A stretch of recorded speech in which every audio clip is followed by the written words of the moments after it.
Hey everybody, today we're debating whether or not Islam is dangerous to the world, and we are starting right now with Apostate Prophet's opening statement. Thanks so much for being with us, Apostate Prophet. The floor is all yours. Thank you so much, James, and thanks to the Muslim Apologist for this debate, and hello everybody. Just recently, an incident happened. A renowned author, Salman Rushdie, was brutally attacked by a religious Muslim who had the intention to kill Salman Rushdie. I want to quickly share my screen here. It's funny. Give me a second. All right. I'm sorry, I'm a little bit No all over problem. the place right now. I'm going to share my screen over here. Right, that's right. Okay. I guess you can see this. Now they can, yes. Okay, so author Salman Rushdie was recently attacked by a religious Muslim who had the intention to kill Salman Rushdie. And when Salman Rushdie did not die, it was in fact, the attacker did in fact point out that, that he's very surprised that Salman Rushdie did not die. So he had the clear intention to kill him. This devout Muslim who intended to kill Salman Rushdie did this for his religion. He had the mission to kill Salman Rushdie and to be rewarded and respected by his religious leaders and authorities. This has to do with the Ayatollah Khomeini of Iran, who ordered this attack on Salman Rushdie. He wanted Salman Rushdie killed. But the issue is that this is, of course, not just about Iran and about Shia Muslims, which is the case here. We have many such incidents where people go around and try to harm and kill individuals who offend Islam or who offend Muhammad or who offend the Muslims. We have many more examples. Just recently, a woman was brutally attacked, brutally lynched and killed for allegedly disrespecting Muhammad in Nigeria. A woman called Farhunda Malikzada was in recent times brutally lynched. The footage is horrible. It can't be shown here for similar honor-related things. Mashal Khan, who was a student in Pakistan, was lynched and brutally killed because he allegedly committed blasphemy and, said some things about Islam, like that it's not true, for example. Everyone remembers the Charlie Hebdo attacks. People were brutally murdered simply for drawing cartoons. In recent times, even a teacher, Samuel Paty, he was brutally killed in front of the school where he taught, not even for supporting anything, but simply for showing cartoons in order to discuss the subject of freedom of speech. For that act, Samuel Paty in France was brutally beheaded in public for offending Islam. This is a reality, and the issue is that this is not something that is simply that is just happening today. It is something that leads back to Muhammad himself. Muhammad, the prophet of Islam, is considered the perfect human to ever walk the face of the earth. Islam has something unique, which is that Islam has a book which is supposedly authored by the Almighty Allah, who knows everything, and the commands in that book are valid for all times. And Muhammad is supposed to be the perfect messenger for all times. Everyone is supposed to imitate him and follow him and glorify him, do whatever he does, do whatever he says, and abstain from whatever he tells you to abstain. Muhammad was a prophet who had a mob with him and who commanded the killing of people who hurt him. In this quote, he says, "Who is willing to kill Ka'b bin Ashraf, who has hurt Allah and his apostle?" Don't ask me how you can hurt the Almighty Allah. What is being said here is obviously that offense was caused, which is why Muhammad asks for that person to be killed, which was, of course, done later on. When it comes to more incidents, more examples of Muhammad ordering such killings, not sure if you can, do you see this right now, the website?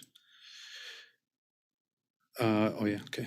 So Muhammad was very explicit in his mission. He said, for example, I have been commanded to fight against the people till they testify that there is no God but Allah, and that Muhammad is Allah's slave and messenger.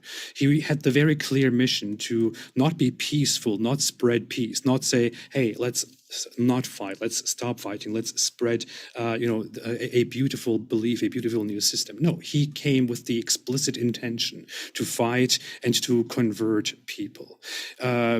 He was somebody who prophesied. In fact, this is a prophecy that is very well known throughout the Muslim world. He said that the hour will not be established until you fight the Jews, and the stone behind which a Jew will be hiding will say, "O Muslim, there is a Jew behind me, so kill him." Muslims globally know this. This is Muhammad's prophecy. He says that the hour will not be established until this happens. So this must happen. Muslims must fight the Jews and kill them all. And even the rocks and stones will say, there is a Jew behind me, come and kill him. People tell that to each other throughout the Muslim world. Muhammad also famously said that whoever changes his Islamic religion should be killed. Islam has an apostasy law that is very widely known, which Muslim scholars across the Islamic schools have established and followed. People like me who leave Islam are supposed to be killed according to the Islamic religion and jurisprudence. Now,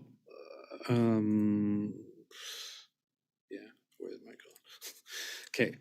Of course, Muhammad's words are not the only problem here. When it comes to the Quran, we can also find in Quran chapter 9, verse 29, which is one of my favorite Quran verses, to be honest, that the Quran commands the following: fight against those who do not believe in Allah or in the last day, and who do not consider unlawful what Allah and His Messenger have made unlawful, and who do not adopt the religion of truth, Islam, from those who were given the scripture. So, those who don't believe in Allah, in the last day, in Muhammad, and those among the people of the scripture, meaning the Christians and Jews who don't adopt Islam, are supposed to be fought, according to the Quran, until they give the jizya, which is an Islamic concept, which is basically protection money. You subjugate the opponents, the disbelievers. They pay protection money to you, in exchange for their life as a subject, as second-class citizens in your empire.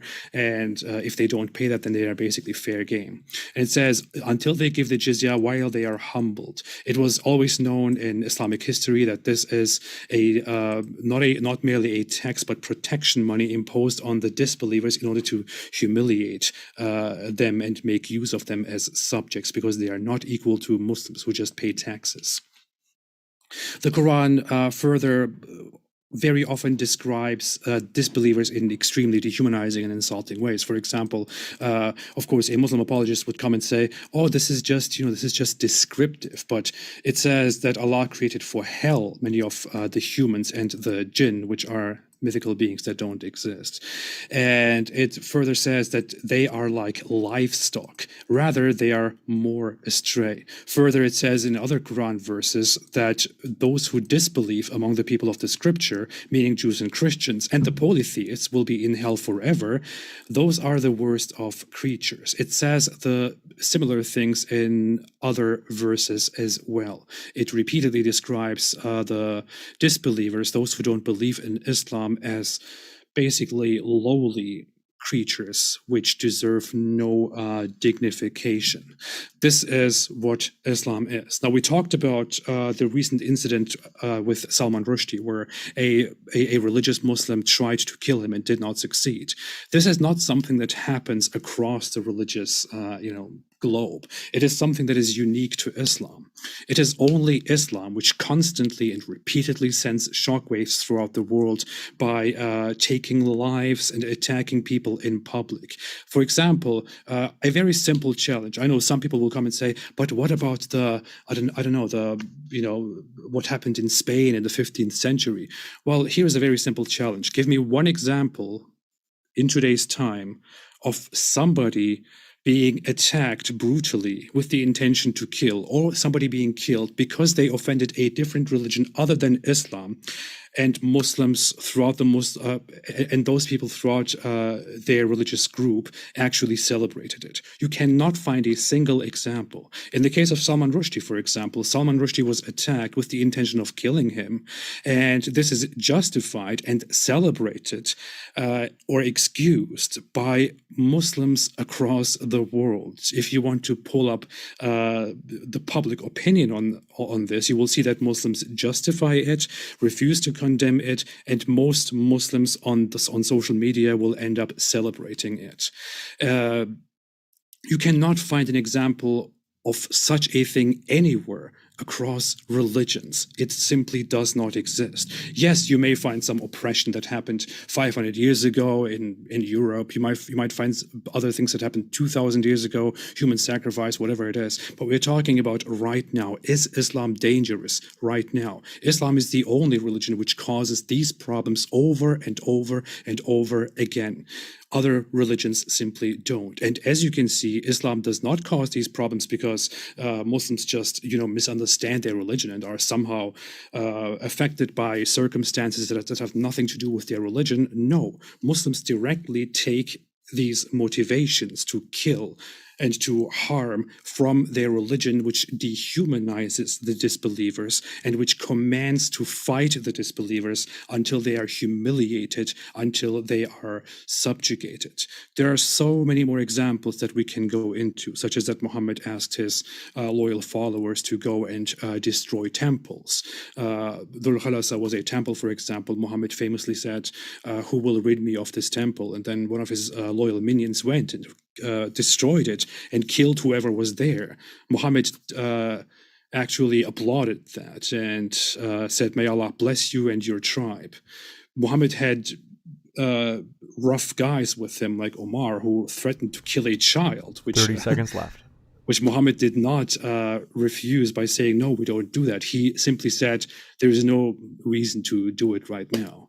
So this is Islam. Islam is clear as day dangerous. I'm an apostate. I have a death sentence. I'm supposed to die under the Muslim Apologist's perfect worldview in his Islamic nation. So I don't know that if there's anything else more to say to this.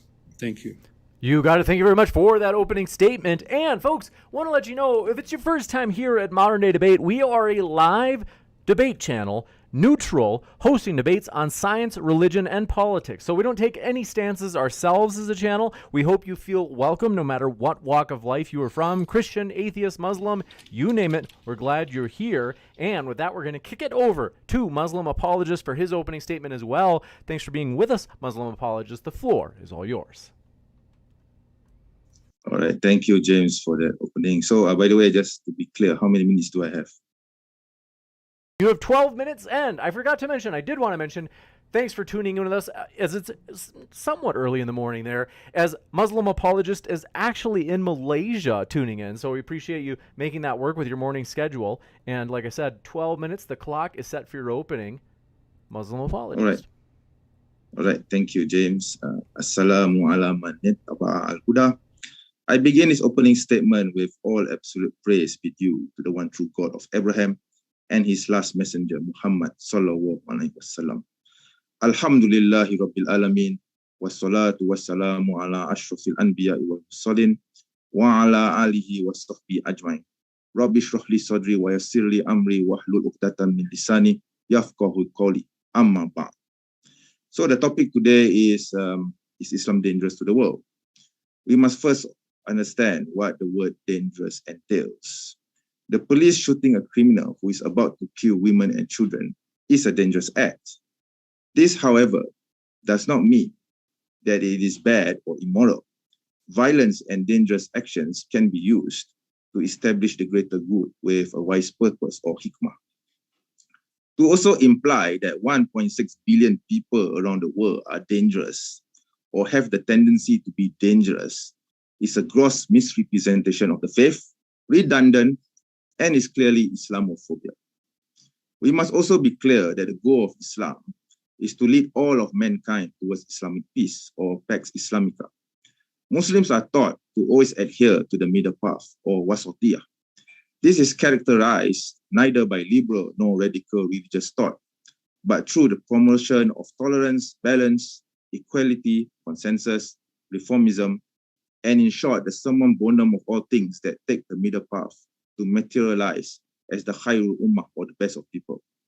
In order for these things to be achieved, it is recognized that the Islamic ethos, or the Watan Sha'um, the primary objective of the implementation of Islam is the realization of its benefit of maslahah to mankind, which concerns their affairs both in this world and in the hereafter. So this framework of objectives, which are based on benefit, maslahah, or the wise purpose, hikmah, is known as the Maqasid Ash-Sharia, or the objectives of Islamic law after its implementation. In French, it's known as finalité, in German, Zweck, in Greek, telos. So the fulfillment of Islamic law covers the protection and preservation of these 5 fundamental objectives, which are faith, life, intellect, lineage, and wealth. Now, these values are universally transcendent and are seen as absolute requirements to an individual's survival and spiritual well-being, to the extent that the destruction or collapse of any of these objectives would precipitate chaos and the demise of the standard order in society. Now, about faith, the first objective. Islam values the maintenance of faith in God and the societal way of life based on this principle. Okay. To achieve this, Islam ensures that any threat to this value is nullified before it causes a danger to the Muslim community as a whole. This would include freedom of religion, a safe and secure environment which would allow Muslims to practice their faith without any threat, getting rid of Islamophobia as it is currently rampant in Western nations, and all these things are done while ensuring that other religions are also allowed to practice their respective faiths in peace and harmony in a Muslim-dominated society. And as any other self-respecting nation would do, Islam also takes preemptive steps as a countermeasure to ensure that this way of life is not undermined. This legislation is no different from how the United States, for example, treated Edward Snowden, Joseph Ahmed, Jonathan Pollard, Julian Assange, when they pose a threat to the integrity of the government. In light of achieving the greater good in this context, how then is Islam a danger to the world? Now the next objective, life. Islam values the protection and value of human life. Islam ensures that peace prevails throughout the world via any means that can achieve this aim. Islam is most certainly not a danger to the world if it values human life, because according to the words of the Quran itself, to kill one human is as though you have killed all of mankind. The purpose of justice in Islam, which includes the hard laws, is to ensure that crime is controlled and that the person involved can be reformed or otherwise be taken out of society so that he or she will no longer be a threat to anyone else. Criminologist Edwin Sutherland published the Principles of Criminology in 1939. Sutherland argued that the criminal behavior was learned, not an inherited trait. So exposure to crime, either through relatives or peers, gave a youth frustrated with his or her social status a choice to pursue crime. These bad influences could be lessened by good relationships with parents, teachers, an employer, or the community, values which Islam promotes. How then does this prove that Islam is a danger to the world? Now the next objective, intellect. Islam cherishes and preserves the intellect, which is why throughout Islamic history, we see various advancements and achievements in the development of science and technology in the Muslim world, right up until the beginnings of Western colonialism and the fall of the Caliphate.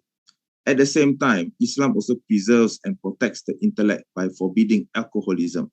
On average, roughly 40% of inmates who are incarcerated for violent offenses were under the influence of alcohol during the time of the crime.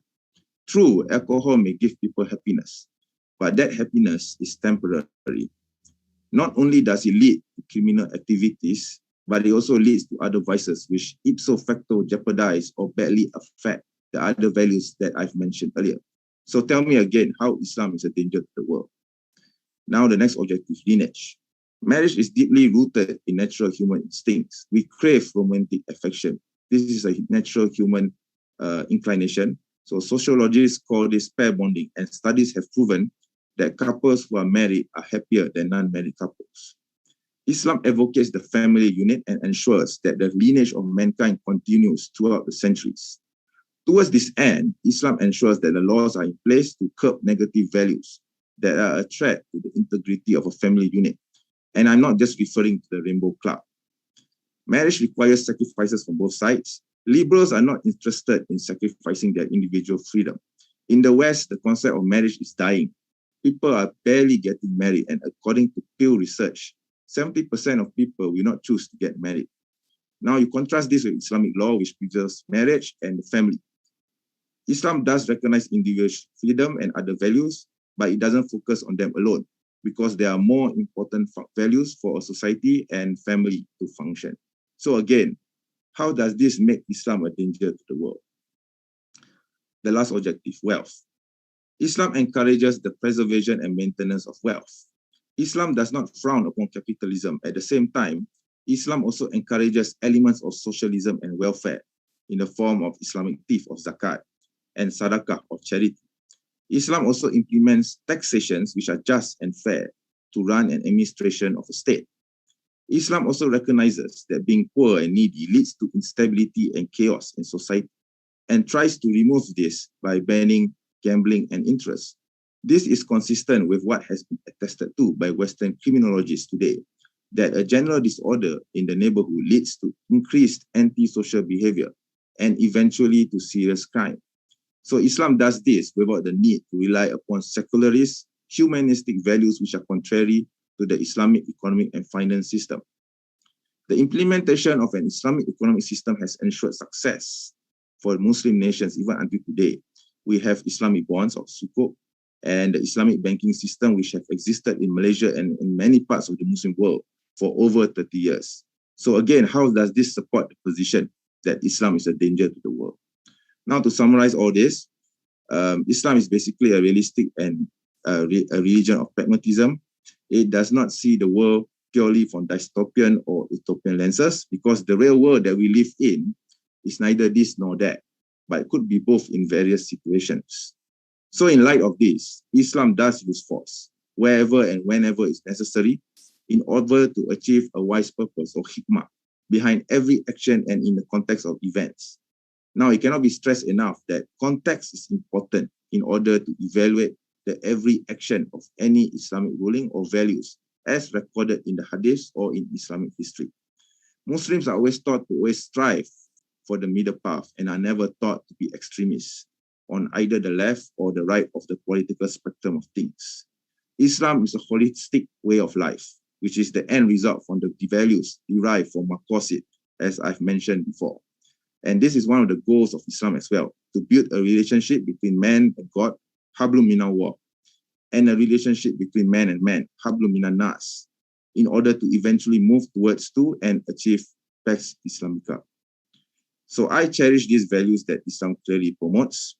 Therefore, in conclusion, and in my opinion, Islam is a danger to the world only if you are a degenerate, a career criminal, a selfish or a lawless person without care for society, or a very, very mentally disturbed interviewer. And with that, I end my opening statement. Thank you, James, for the opportunity to participate. Thank you very much for that opening statement. And want to let you know, folks, we have a juicy debate that has been rescheduled. It didn't happen last weekend, but it is happening tomorrow. It is a tag team flat earth debate. It's going to be a great one, and we have many more debates in addition to that one coming out. Hit that subscribe button if you haven't already so that you don't miss any future debates that do come out here at Modern Day Debate. And with that, thank you very much, gentlemen. We're going to kick it into the rebuttal section. In particular, the rebuttals are 6 minutes long, and Apostate Prophet, the floor is all yours for your rebuttal. Thanks very much for being with us. So all I heard was Islam is not dangerous because dangerous is defined differently according to Islam. Yes, Islam applies force and discriminates and oppresses people, but it's for the greater good. It's for your own good. It's like when an abusive partner in marriage or whatever it is severely abusive, but says, hey, don't complain. This is for your own good. That's basically what Islam does. Islam oppresses. As the Muslim Apologist just pointed out, Islam suppresses people who are Islamophobic. meaning they just don't like Islam or they criticize Islam. It executes apostates, executes people who do all kinds of things, but that is not dangerous at all. That's just for your own good, because Islam knows best what's good for you. You don't know. You are an idiot. So that's how Islam treats you, basically.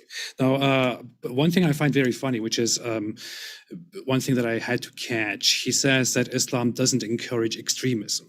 Islam is extremism. And by our standards, Islam, everybody will look at Islam as extremism. But what's funny is actually that this is not a line that he just made up. This is something that Muhammad said. He said, he talked about, don't be extreme, be moderate. And this is common among Muslims of all kinds to say, we are moderate, we are not extreme. And what's funny is the reformists, the most peaceful Muslims, say the same thing. And Al-Qaeda, Taliban, ISIS also say the same thing. I'm not joking. ISIS actually says in their publications that we should abstain from being extremists, and that ISIS is the most moderate path. So when he says that, that doesn't mean anything because it's completely relative. I would really like Mensch to comment on the Salman Rushdie issue, for example. What does he think? Does he think it is wrong to kill people or to attack or harm people who have offended Islam, or does he think that deserves no condemnation? Would he, for example, do the honor of condemning this recent incident? I'm really curious about that, because I can show a bunch of screenshots where most of his fellow believers are quite happy about what happened. He basically says Islam provides freedom of religion, and thereby only means freedom of religion for Islam, because all the others will be suppressed. He's basically telling me here that I shouldn't be complaining because Islam provides freedom of religion, and if I am against Islam, then I endanger Islam, and it's okay for me to be, killed as an apostate. But I shouldn't be complaining about this. Complaining about that would be Islamophobic. Can you believe this? Of course, the cult-like presentation of stuff that nobody understood at the beginning of your speech did not help at all. What else is there?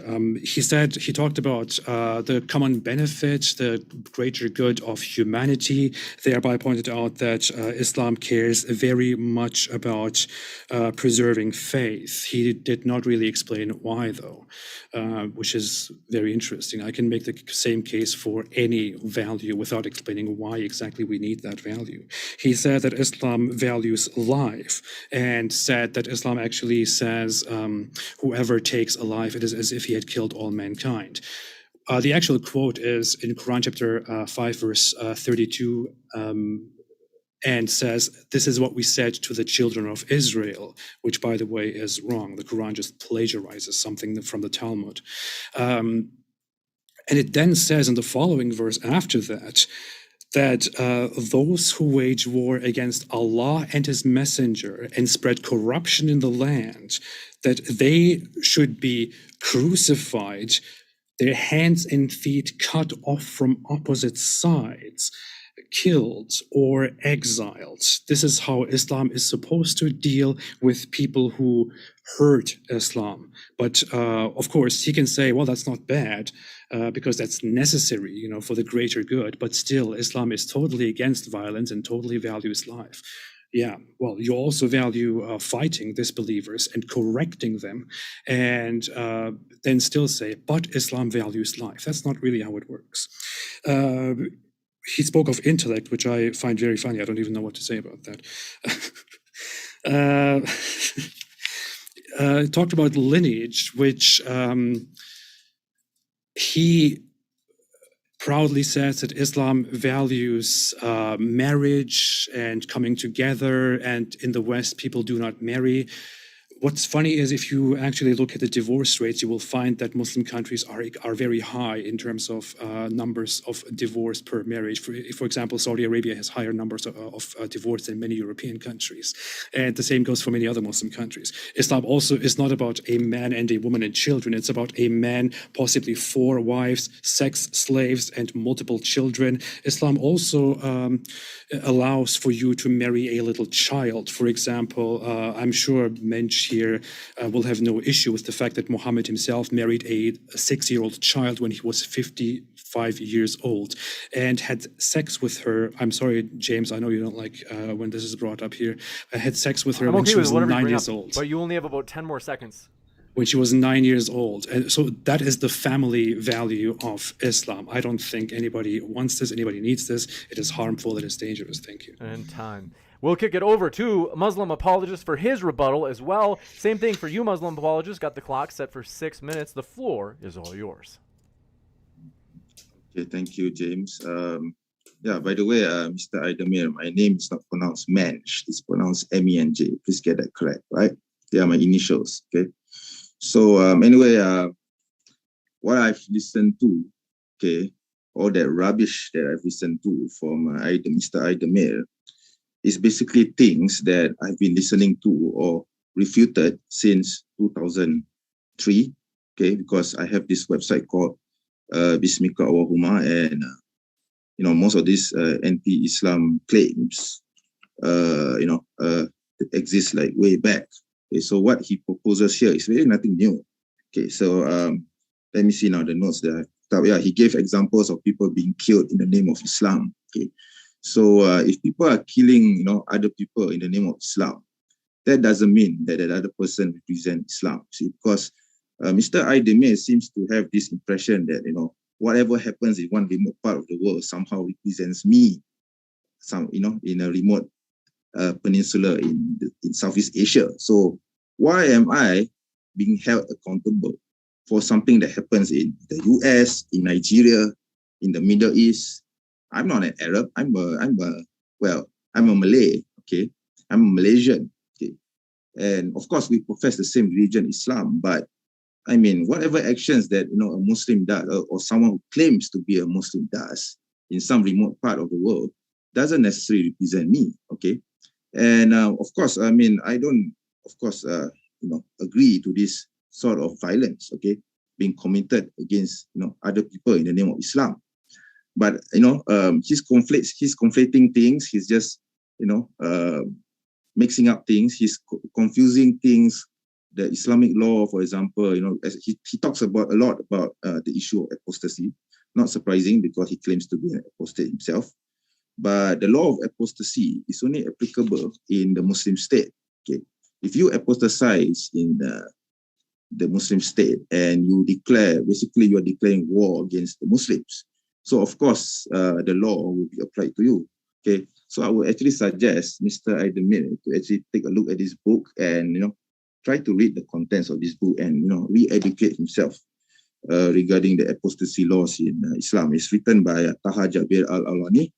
So there's a lot of information there which he should re-educate and rethink about this so-called law, or what he thinks are apostasy laws. Because if an apostate claims, if someone decides to apostatize in a foreign land which the Muslim state does not have control over, the Muslim state does not have any right to go to that foreign land and just kill that person. I mean, we are just going to shrug our shoulders and say, so what? You want to apostate? Go ahead. Okay, we're not going to be bothered with you. Which is exactly the reason why Mr. Aidamir is still alive today. Because if we were really violent, if we were really, going after every single apostate in the world, I don't think Mr. Aidamir will escape from the list. Okay, I mean, we are 1.6 billion people, right, around the world. Okay. And then he talks about Surah Al-Tawbah. I actually have this article on my website. Okay, so the passage, the whole surah is actually about a specific context for a specific time. Okay, I'll be very, very happy to educate him on this, but it's going to take too long, right? And then he talks about jizya. Okay, so about the jizya, I will also again recommend him to read this book, all right, by Abdul Rahman Aidoy. Okay, it's about non-Muslims under the Sharia. So he has a chapter on the jizya. And the jizya is not supposed to be punishment. It's not supposed to be, demeaning. It's not supposed to be humiliating. It's just a tax. Okay, it's a tax meant for non-Muslims living in the Muslim state. And in fact, those who pay the jizya are given several benefits in the Islamic state. Okay, Unfortunately, today, we don't actually have any practical examples of the jizya being implemented in the Muslim world, because most of the governments in the Muslim world today are not being ruled by Sharia anyway. So, I mean, this discussions about the jizya is actually quite moot, okay? Because the jizya, as practiced during the time of the Caliphate, okay, is not being implemented today even, okay? But I would say it will be analogous to maybe the income tax. So everyone pays income tax anyway, okay? What else? I hope I haven't missed out anything. Oh yeah, I think he talked about Ka'ab ibn Ashraf, the so-called assassination of Ka'ab ibn Ashraf. So the context, again, if you listen to my opening statement, I did mention something about, referring to context and understanding the historicity behind it. So regarding the issue of Ka'ab bin Ashraf, I actually have an article on this. So the context is simple, okay? Because this guy, this Ka'ab bin Ashraf, he was inciting hatred against the Muslims, and therefore the Prophet Sallallahu Alaihi Wasallam was, telling the Muslims to do something about it. So we don't have any, there wasn't any international law or Geneva Conventions during the time. So the Prophet is the head of state for Medina at the time. So whatever he says definitely goes, okay? Because he's the king, okay? He's the ruler of the state. So it's not different from, the Roman Empire ordering someone to kill someone else, okay? In those times, in those days. I mean, today, in the modern world, even the president of the head of a state of a government will have the power to, go ahead with the execution of prisoners or to, instruct certain things, okay? Like, for example, the assassination of bin Laden himself. Okay, right. So yeah, I mean, I guess So the examples that he gave are all emotional. They are not based on reality, and they are sometimes even too idealistic. Okay? And with that, thank you very much. Thank you very much for that rebuttal. We're going to jump into open conversation, folks. Things are going to get wild. Want to say we hope you feel welcome no matter what walk of life you are from. Don't forget to hit that subscribe button, as we have many more juicy debates coming up. And with that, thank you very much, gentlemen, who, by the way, are linked in the description box, including at the Modern Day Debate podcast. We put our guest links there as well if you want to hear more. Thank you very much, Muslim Apologist and Apostate Prophet. The floor is all yours. So I want to quickly say I find it very ironic that MENG is actually so offended by me not calling his name in the right way, considering that he referred to me in very insulting ways, and even said, let me quote, I would like to punch him. He has such an, I quote, fuckable face, which I find very flattering. Unfortunately, I can't say the same thing about him. But I just have very simple questions here. Like, do you condemn killing or attacking people who offend your Islamic religion and values? You want the short answer or the long answer? That's the thing. Very simple. Do you condemn any attack or killing of people who offend Islam? Of course I do. I mean, I already said it in the rebuttal, right? I mean, what else is there to say? So you're absolutely against kill. For example, the Salman Rushdie attack. Do you think it's completely wrong to attack Salman Rushdie? Well, specifically to Salman Rushdie, I don't actually have an opinion on the incident because frankly I don't care about him. Okay, to me he's a persona non grata. He has no influence on me, on my life. So why would I have an opinion? How about a different hypothetical?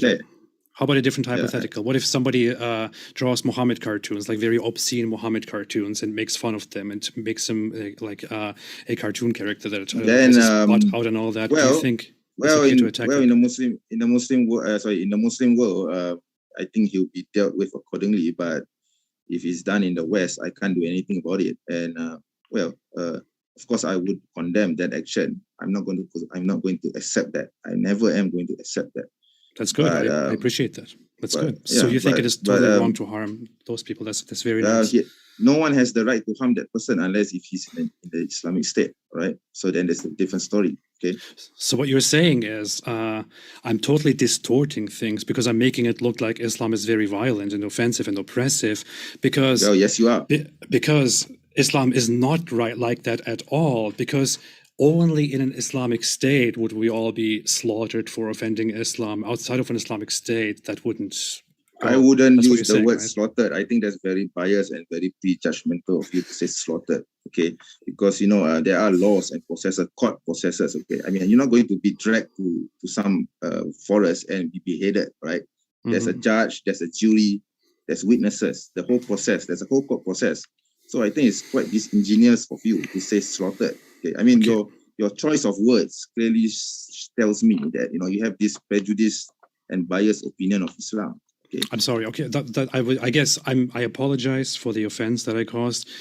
If an Islamic State executes a bunch of people who offend Islam, including me for my apostasy and my outspoken opposition to Islam, then I will be respectful and abstain from calling it slaughtering while I'm being killed. Well, no, you see the thing is, Aidemir, no one can, no Muslim state in this, if you don't commit the crime in the Muslim state, no one can come and hunt you down and kill you because the offense was not committed in a Muslim state. Like, for example, if I were to go to the US and I were to rape and kill anyone in the US,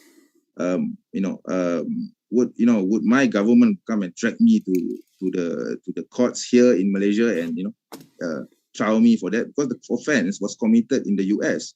So of course the US government will come and come after me, okay, and trial, put me to trial for those crimes. So it's the same thing for you. If you commit the crime in a Muslim state, obviously the state is going to come after you. But if you are going to commit the crime in another country, in a sovereign nation, which has nothing to do whatsoever with Islam, I think we established that. So what you're basically saying is, I would be killed, others would be killed and executed and judged and all that. But it's not bad because I'm not saying that. I'm saying that if the law. crime is done in a Muslim state, have you been doing the crime? I know that's what I'm saying. State? So that's what I'm saying. So let's get the logic straight here. You are a Muslim apologist who has the intention of defending Islam and spreading Islam. In your ideal world, people would convert to Islam. If most people convert to Islam, then we would live in a Muslim country. If we live in a Muslim country, the Muslim country should adopt Islamic laws. If we are in an Islamic country, then people like me who leave Islam and openly talk about it would be executed because we are criminals. Did I get that right so far? No, I don't think so, because that's very far off and it's not happening now. So you're saying if this but I'm speaking of a hypothetical. So you want to spread Islam. What if people convert to Islam and people then, because they have converted to Islam and become a majority as you want it, they then adopt Islam. In that Islamic environment, people like me would be killed. Of course. Right? I mean, that is, I think that is something which Muslims would love to see, but we are not going to force anyone to come to Islam. Okay, but that is basically your mission here, as we see it. I mean, it's I'm very not forcing anyone. I'm not forcing anyone to come to Islam. That's why there's a reason. I never said you were forcing anyone. Aidemir, excuse me, let me speak.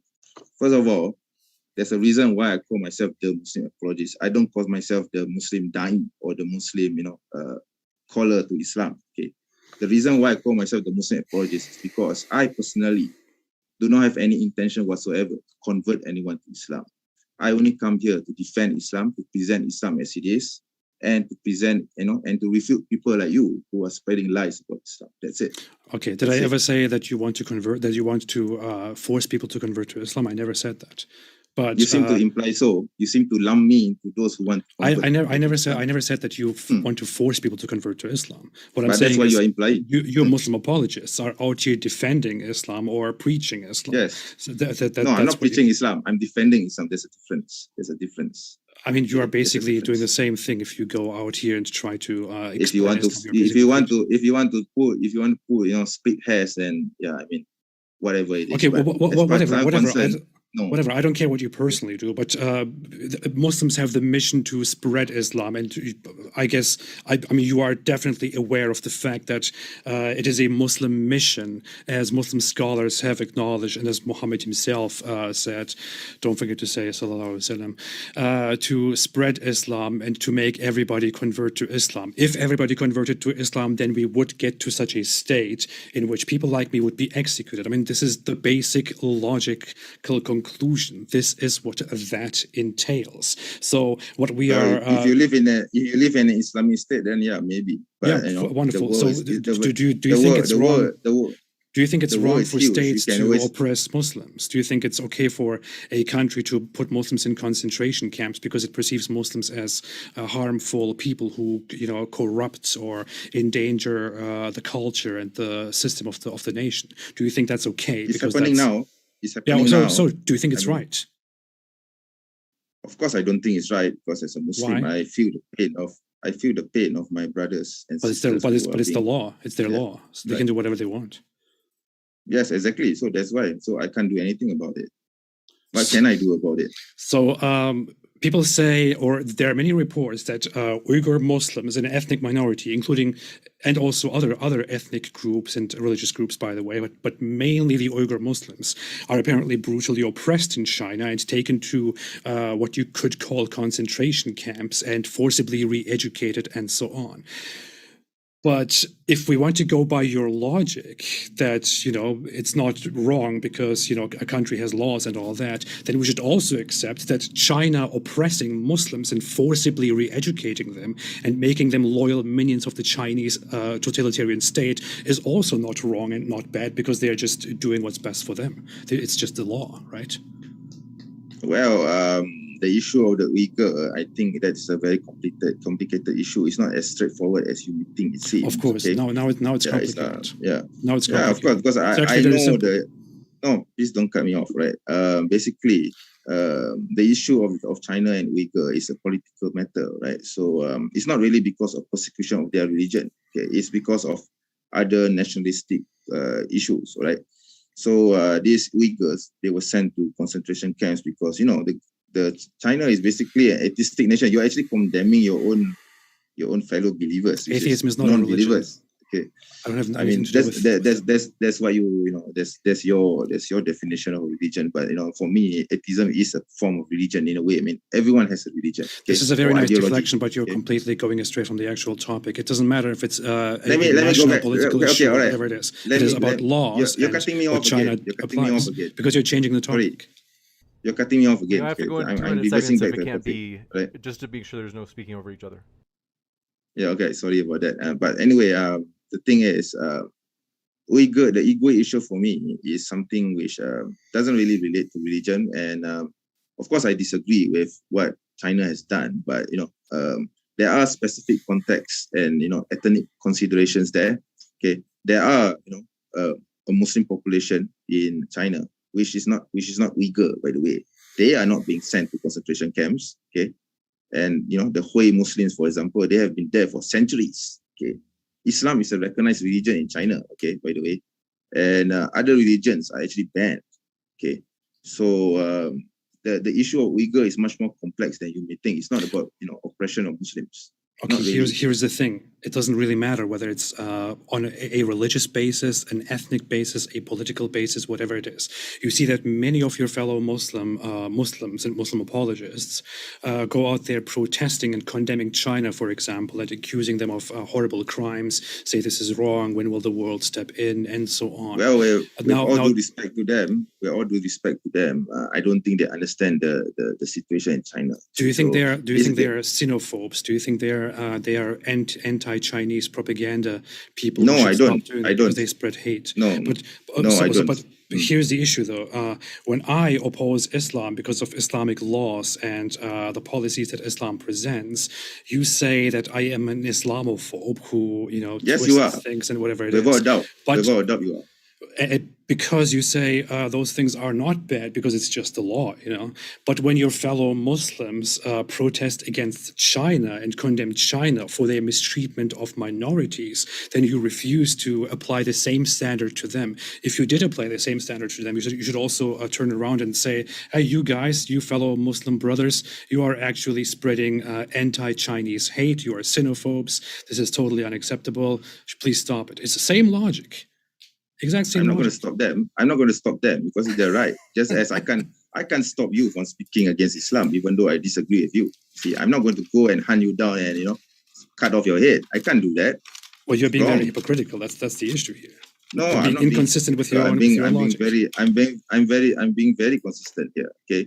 So for me, the issue of the Uyghur has nothing whatsoever to do with Islam. But this Muslim apologists that you say, the other Muslims, my fellow brothers who think that this issue affects them, if they go out and protest, it's their right. I mean, it's their freedom of speech.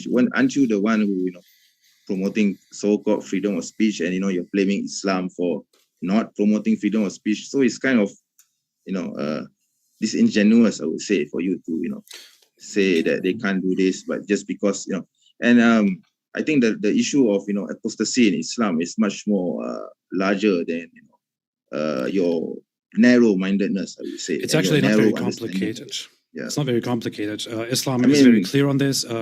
If somebody leaves Islam and leaves the Muslims and speaks on it, this is the scholarly consensus in Islam, then that person is to be executed. There are now differences in how to deal with this. If it's a man or a woman, I read many books on this matter, including. I don't think you have read this. Many books of fiqh. I read many books of fiqh. So I don't believe you. Honestly, Islamic I don't law. believe you. I don't care if you believe me or not. Let me speak.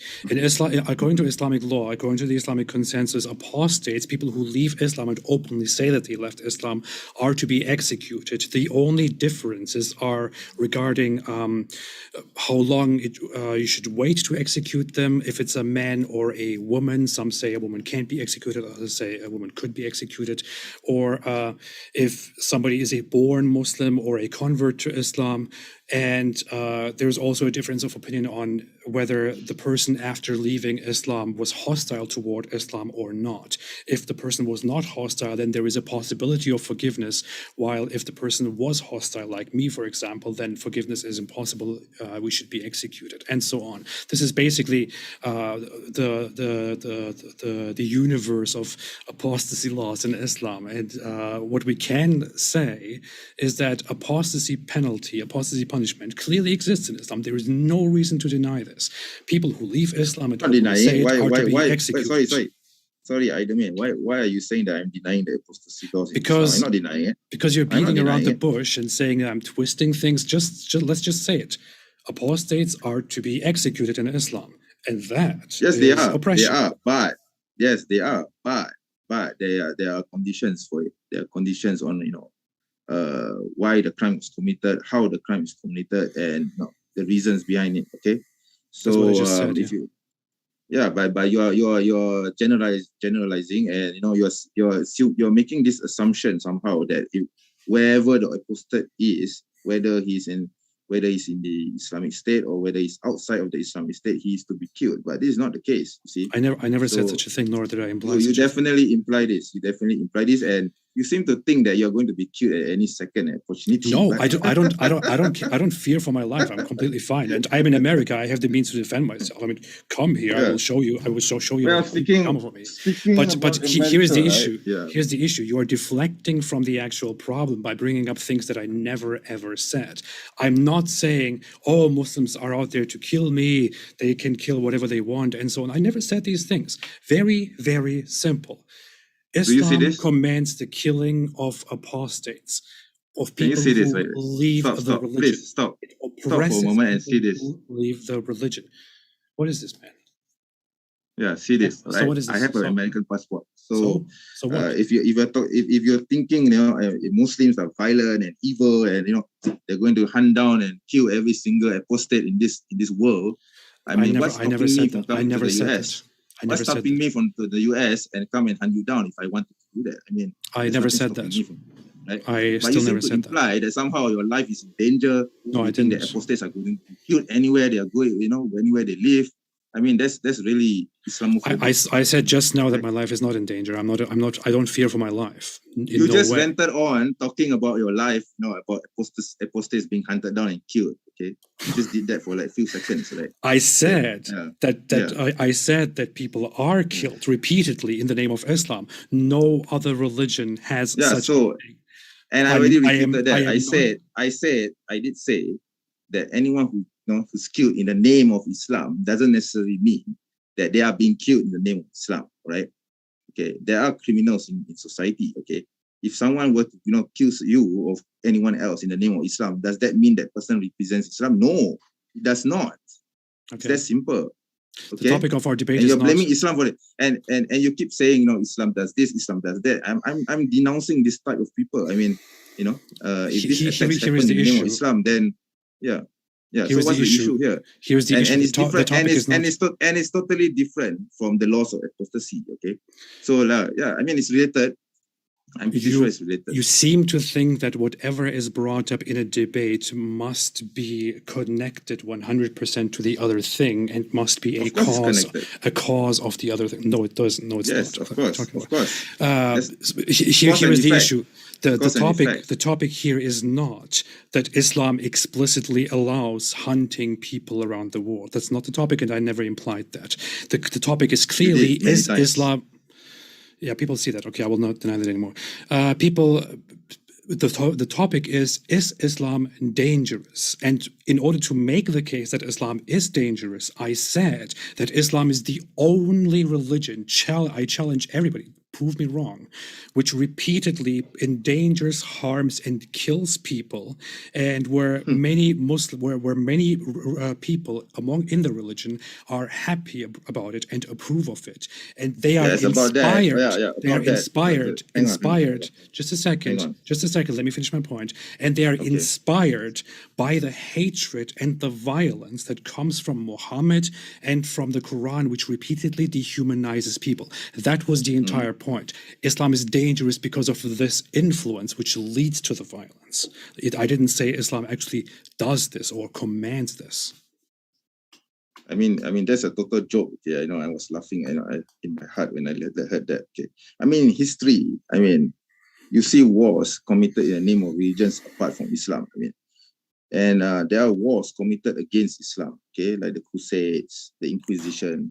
Okay, and we you can do your fake laugh, but basically throughout history that's and World War I and World War II. I mean, all these things are inspired by other ideologies. Okay, was World War I and II fought against Muslims and against Islam? And I mean seriously. I mean, for example, the New Zealand incident where this madman comes into the mosque and kills all them.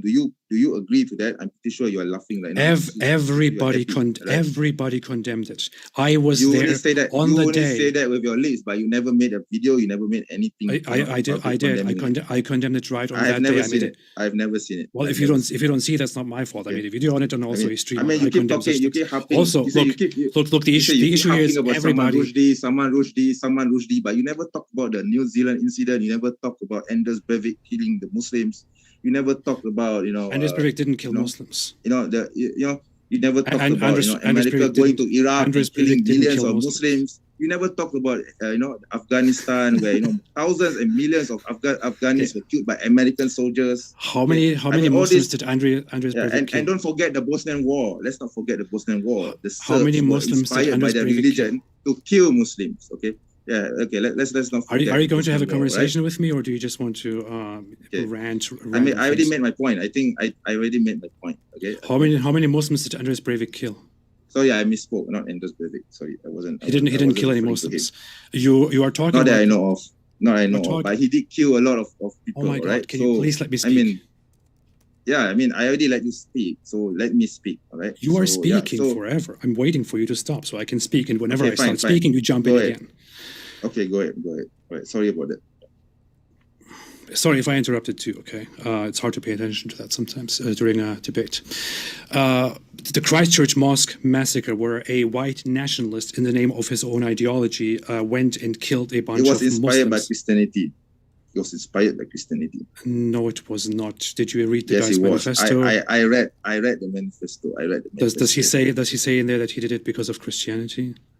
Yes, he did. That's simply factually wrong. You can't deny it with fake. I mean, your fake laugh doesn't change that fact. Can you prove it? Can you quote it? Because I had read it, and he clearly even says upon the question, "Are you a Christian, or do you believe in Christianity? Do you believe in God?" He says, "I have a copy of." He says it is complicated. I don't know where it is. He says it is complicated, and he clearly says that his intention is not to kill Muslims because he hates them or to be inspired by Christianity. His intention is to combat this whole replacement of white people by non-white people, which is why he did this act. That's what he says. It has no connection at all to Christianity. It is about white nationalism. And the comparison here, remember the challenge that I made earlier. I don't know a single person who approves of that massacre. Everybody condemns it. Not the same thing when a Muslim kills non-Muslims who offend Islam. People rejoice over it. Do you want me to share my screen? I can share with you hundreds of comments where Muslims online celebrate the attack on Salman Rushdie, for example, or people excuse the attack on the Charlie Hebdo cartoon organization. People excuse all kinds of things. So I don't care if you agree with it or not. What I'm saying why are you assuming? Why are you lumping me together with I'm not saying this is about you. I'm saying Islam is dangerous and inspires such things, and Islam is the only religion which in today's time repeatedly kills people, and people rejoice over it. No other religion does this. You bring up the Crusades, which happened almost 1,000 years ago, as if they were comparable, whereas Muslims waged global jihad the entire time. I don't even know what your point is. Okay, since you're finished, why don't you go to your comments, to your comment section in any of your videos, and you read the hate that was written against Muslims. I mean, there's tons of it, there's tons of it, I mean, back, when David's channel was up, you could actually see the comments, all the hate against Muslims. I mean, you go to any channel, any channel which has anti-Islam content, and you just read the comments and you tell me whether you agree with those, whether you agree with that hate. Because if you agree with those hate, then you're an Islamophobe. It's really that simple. I don't hear you condemning those. I even made a video in which I said I don't hate Muslims and I don't think it's right to hate Muslims. Do you think any of your Muslim apologists or you yourself ever made an effort to say, hey, we should not hate people who leave Islam, we should not hate apostates, we should actually understand them, and so on? Did you ever make such an effort? Why should I love apostate? See the hypocrisy. See the hypocrisy. You're crying about hate against Muslims because some people say some mean things about any Muslims. More than I should love a rapist. But then you openly hate apostates and you approve of killing them in an Islamic state. But then you complain about some mean comments about Muslims and call it hate. What a hypocrite!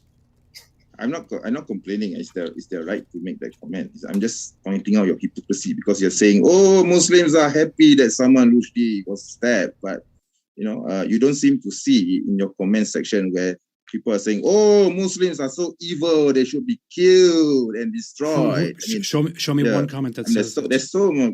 I don't have to. You just go to your comment section. I have never seen such a comment in my comment section. And I've seen it so many times. Can you actually find somebody going and killing Muslims and then most people rejoice over it? No, it never happens. Never ever happens. Come on. Give me an example. Just because you don't do it publicly doesn't mean that you don't enjoy watching a Muslim killed. Right. Yeah, I gave you multiple examples of people being killed and lynched by Muslims in masses, and people rejoice over it. And you cannot give me one example of a Muslim. Yes, I can. I can give you people two rejoice examples. over it, and I can give you two examples. And you make up things. Go ahead.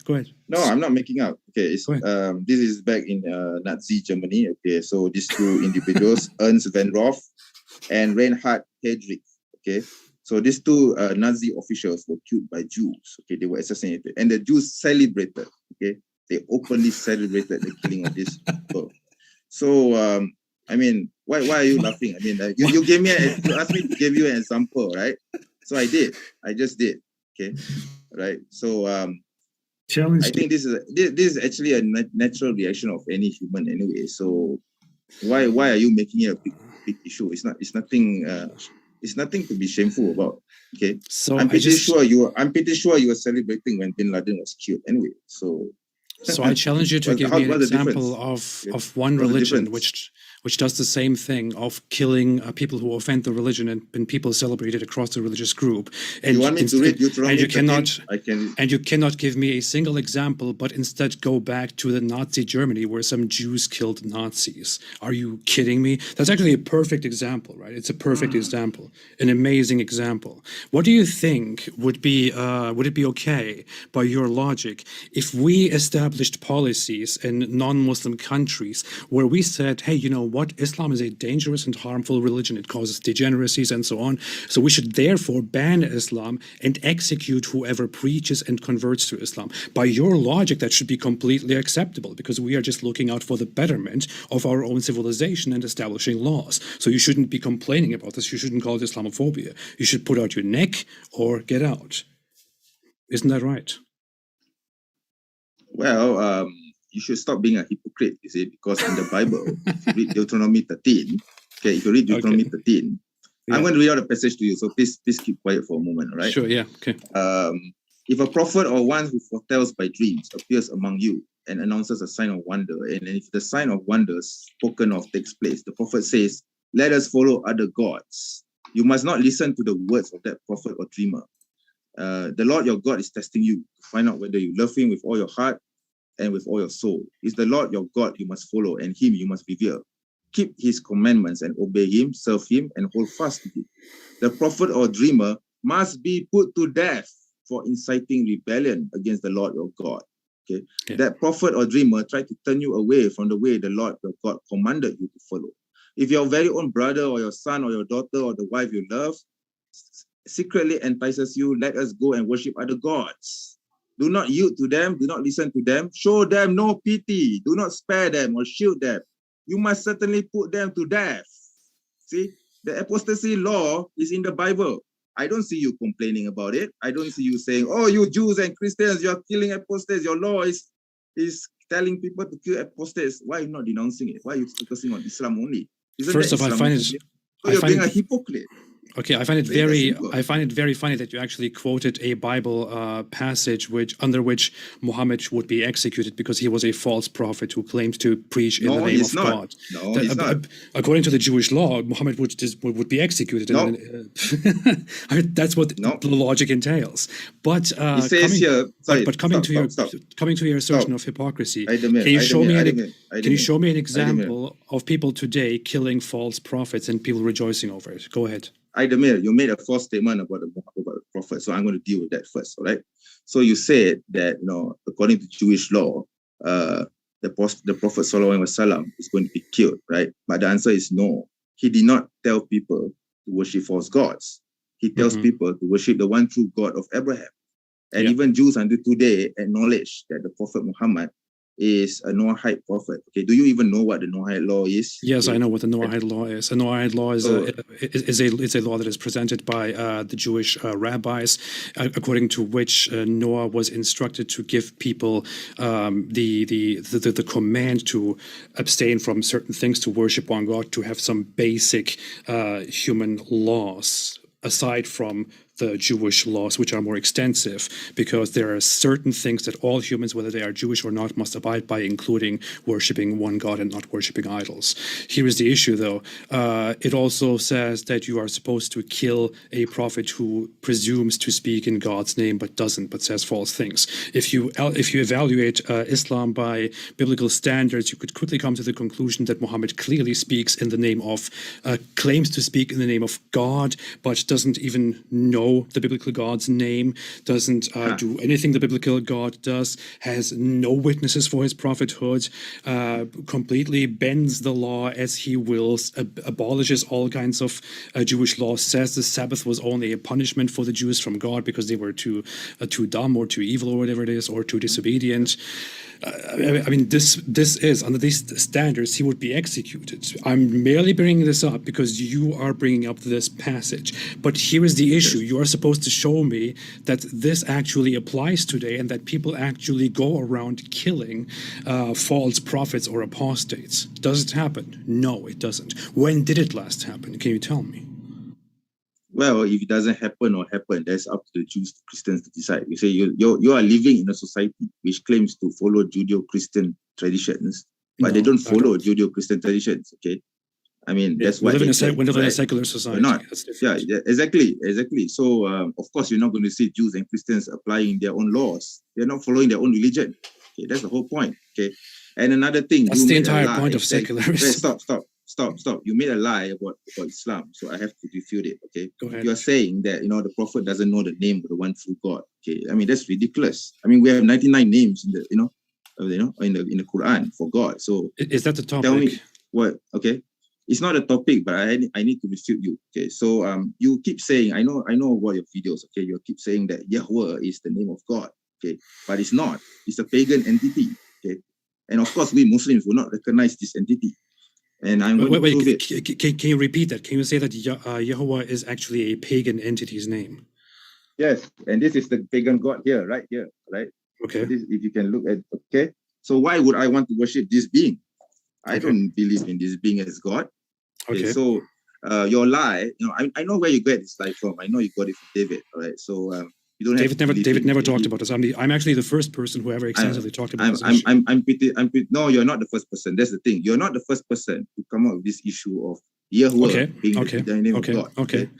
Tell me what does the name? You know why? And do you Yeah. know why I said this? Because back in 2004, 2005, I was confronted with this issue. A Christian guy actually asked me or tried to challenge Islam by accusing Islam of saying that Yahweh is the name of the one true God, the divine name.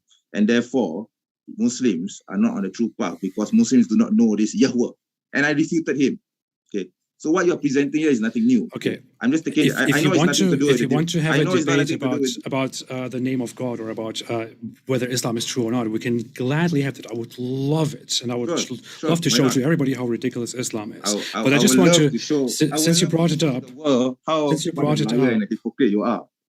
brought it up, I just want to ask you a question here. About a few more minutes, and then we'll go to the closing statements and Q&A. I want to ask you a simple question here. The prophet Elias, what is the prophet Elias's actual name? Yeah, it's not Ezekiel, that's for sure. Okay. But what is his Hebrew name? Okay. I think it's Eliyahu, if I'm not mistaken. Yes, Eliyahu. What does Eliyahu mean? I don't care because the Quran corrected that mistake by calling him Ilyas. And Il is from Ilah. Okay. That is incredibly it's from I think you are the stupid one, okay? Because you don't know. I didn't say you were stupid. I said that is stupid. Here. I have this book here. Okay, will you let me speak about this? Look, Elias is not a correction made by the Quran. Elias is an adoption from Greek, which is the Hellenized version of the name Eliyahu. In Greek, it is Elias or Elias, which Arabic-speaking people adopted, which is why it came into Islam as Elias. The guy's name in Hebrew is Eliyahu. Do you know what Eliyahu means? Eliyahu means my God is Yahweh. Yahoo is it doesn't. Yahoo repeatedly refers to the God Yahweh throughout the Bible, throughout Hebrew tradition. Another name, Isa, which Islam distorts as well, is Yehoshua, also is about Yahweh. Another Yahya is also about Yahweh. Zechariah is also about Yahweh. And the Quran even says that Allah gave the names of Yahya and of Isa to them and promised those names. So Allah, your true God, allegedly, gave people names which praise the false God Yahweh, as you claim. That is the dumbest thing that I have ever heard. You have to accept, if you want to accept these figures and these names as true, that your God's name, at least known to them, was Yahweh. If you want to openly assert that Yahweh is a pagan name of a pagan entity, then you are directly denying and refuting your own religion without even understanding it and knowing it. You're welcome. It's the most ignorant and stupid thing I ever heard in my life. Yeah, okay? Because because I bought this book here. Okay, I have several books on the subject, right? Yeah, I know you have a lot of books. You have nothing to say. Since you want to talk about the issue of Yahweh, I'm going to give me a chance to actually read a passage of this from this, right? So basically, no one knows how Yahweh is pronounced. Okay, it's Yod, Het, Vav, and Het, right? Nobody knows the pronunciation of this tetragrammaton. Okay. And to say that it's Yahweh is wrong. The pronunciation is incorrect. Okay, I mean some scholars actually say that it could be Yahu or Yahuwah. Okay, and how is that relevant to the discussion that we're having right now? No, basically you don't have the right pronunciation of your so-called God by the name of Yahweh. And how is it relevant to the discussion that we are having right now? It's not, but since you want to talk about it, I'm going to Fantastic. talk about it. Yeah, it's not relevant to what I said at all right now. What I'm saying is that your Quran, your God himself, claims to have sent people and have given them names which praise Yahweh. But you're telling me right now that Yahweh is actually a pagan entity's name. You have no clue what you're talking about. You're not listening to anything I said. I just said that the name Yahweh doesn't exist. No, you didn't. You didn't seem to understand or comprehend what I'm saying. I think it's a bit above your level, all right? Because it's all my fault. Right? Yeah, So, I'm stupid. I don't understand. Definitely. I know these things. Good for you to admit it. For you to admit it. Okay.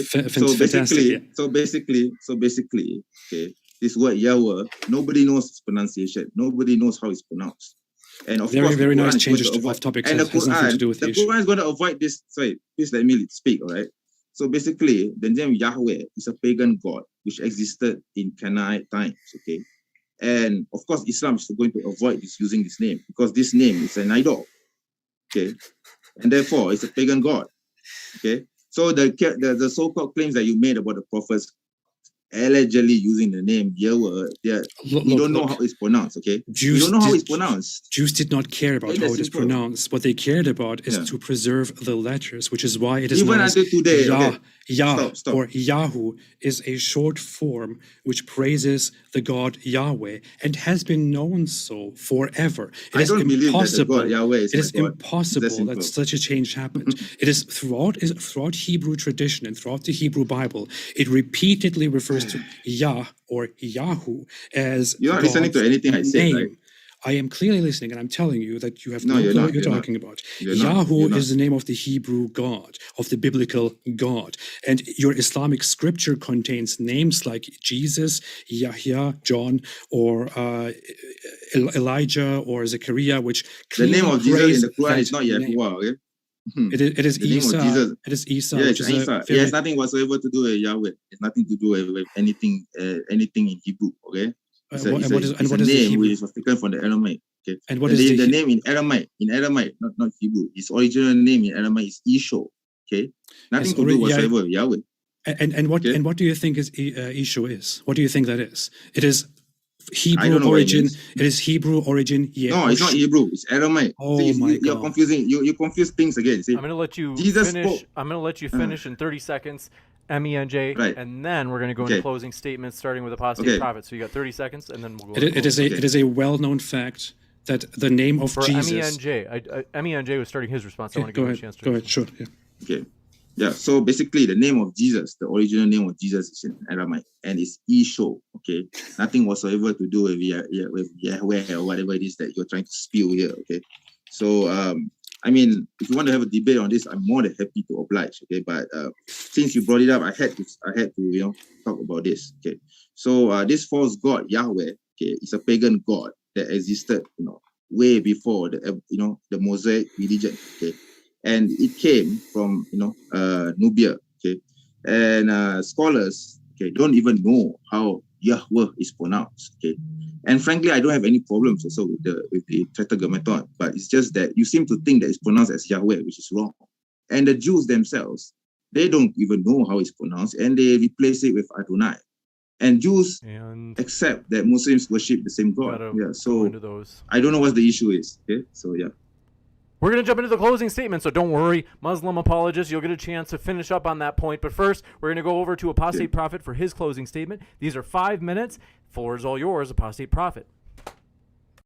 So just to finalize that final point and to show that MENG likes to talk about things he has absolutely no clue about, I just want to quickly point out that it is established. You can go on a page as simple as Wikipedia and look at the origins of the name Jesus, and it will tell you that it is an Aramaic version and shortening of the Hebrew original Yehoshua, which became Yeshua, which means Yahweh saves or Yahweh is salvation. Becomes Yeshu, and then is turned in Greek into Jesus or in Latin, and is somehow adopted by the Arabic-speaking Muslims as Isa, which has nothing to do with the actual name, and even the letters, the R sound and the E sound, are reversed, which looks like the Islamic authors of the Quran had no clue what they were doing. And as said, it is clearly a Hebrew origin name, which means Yah is salvation. It doesn't matter how it is pronounced. What matters is that the name is there. The pronunciation is entirely irrelevant.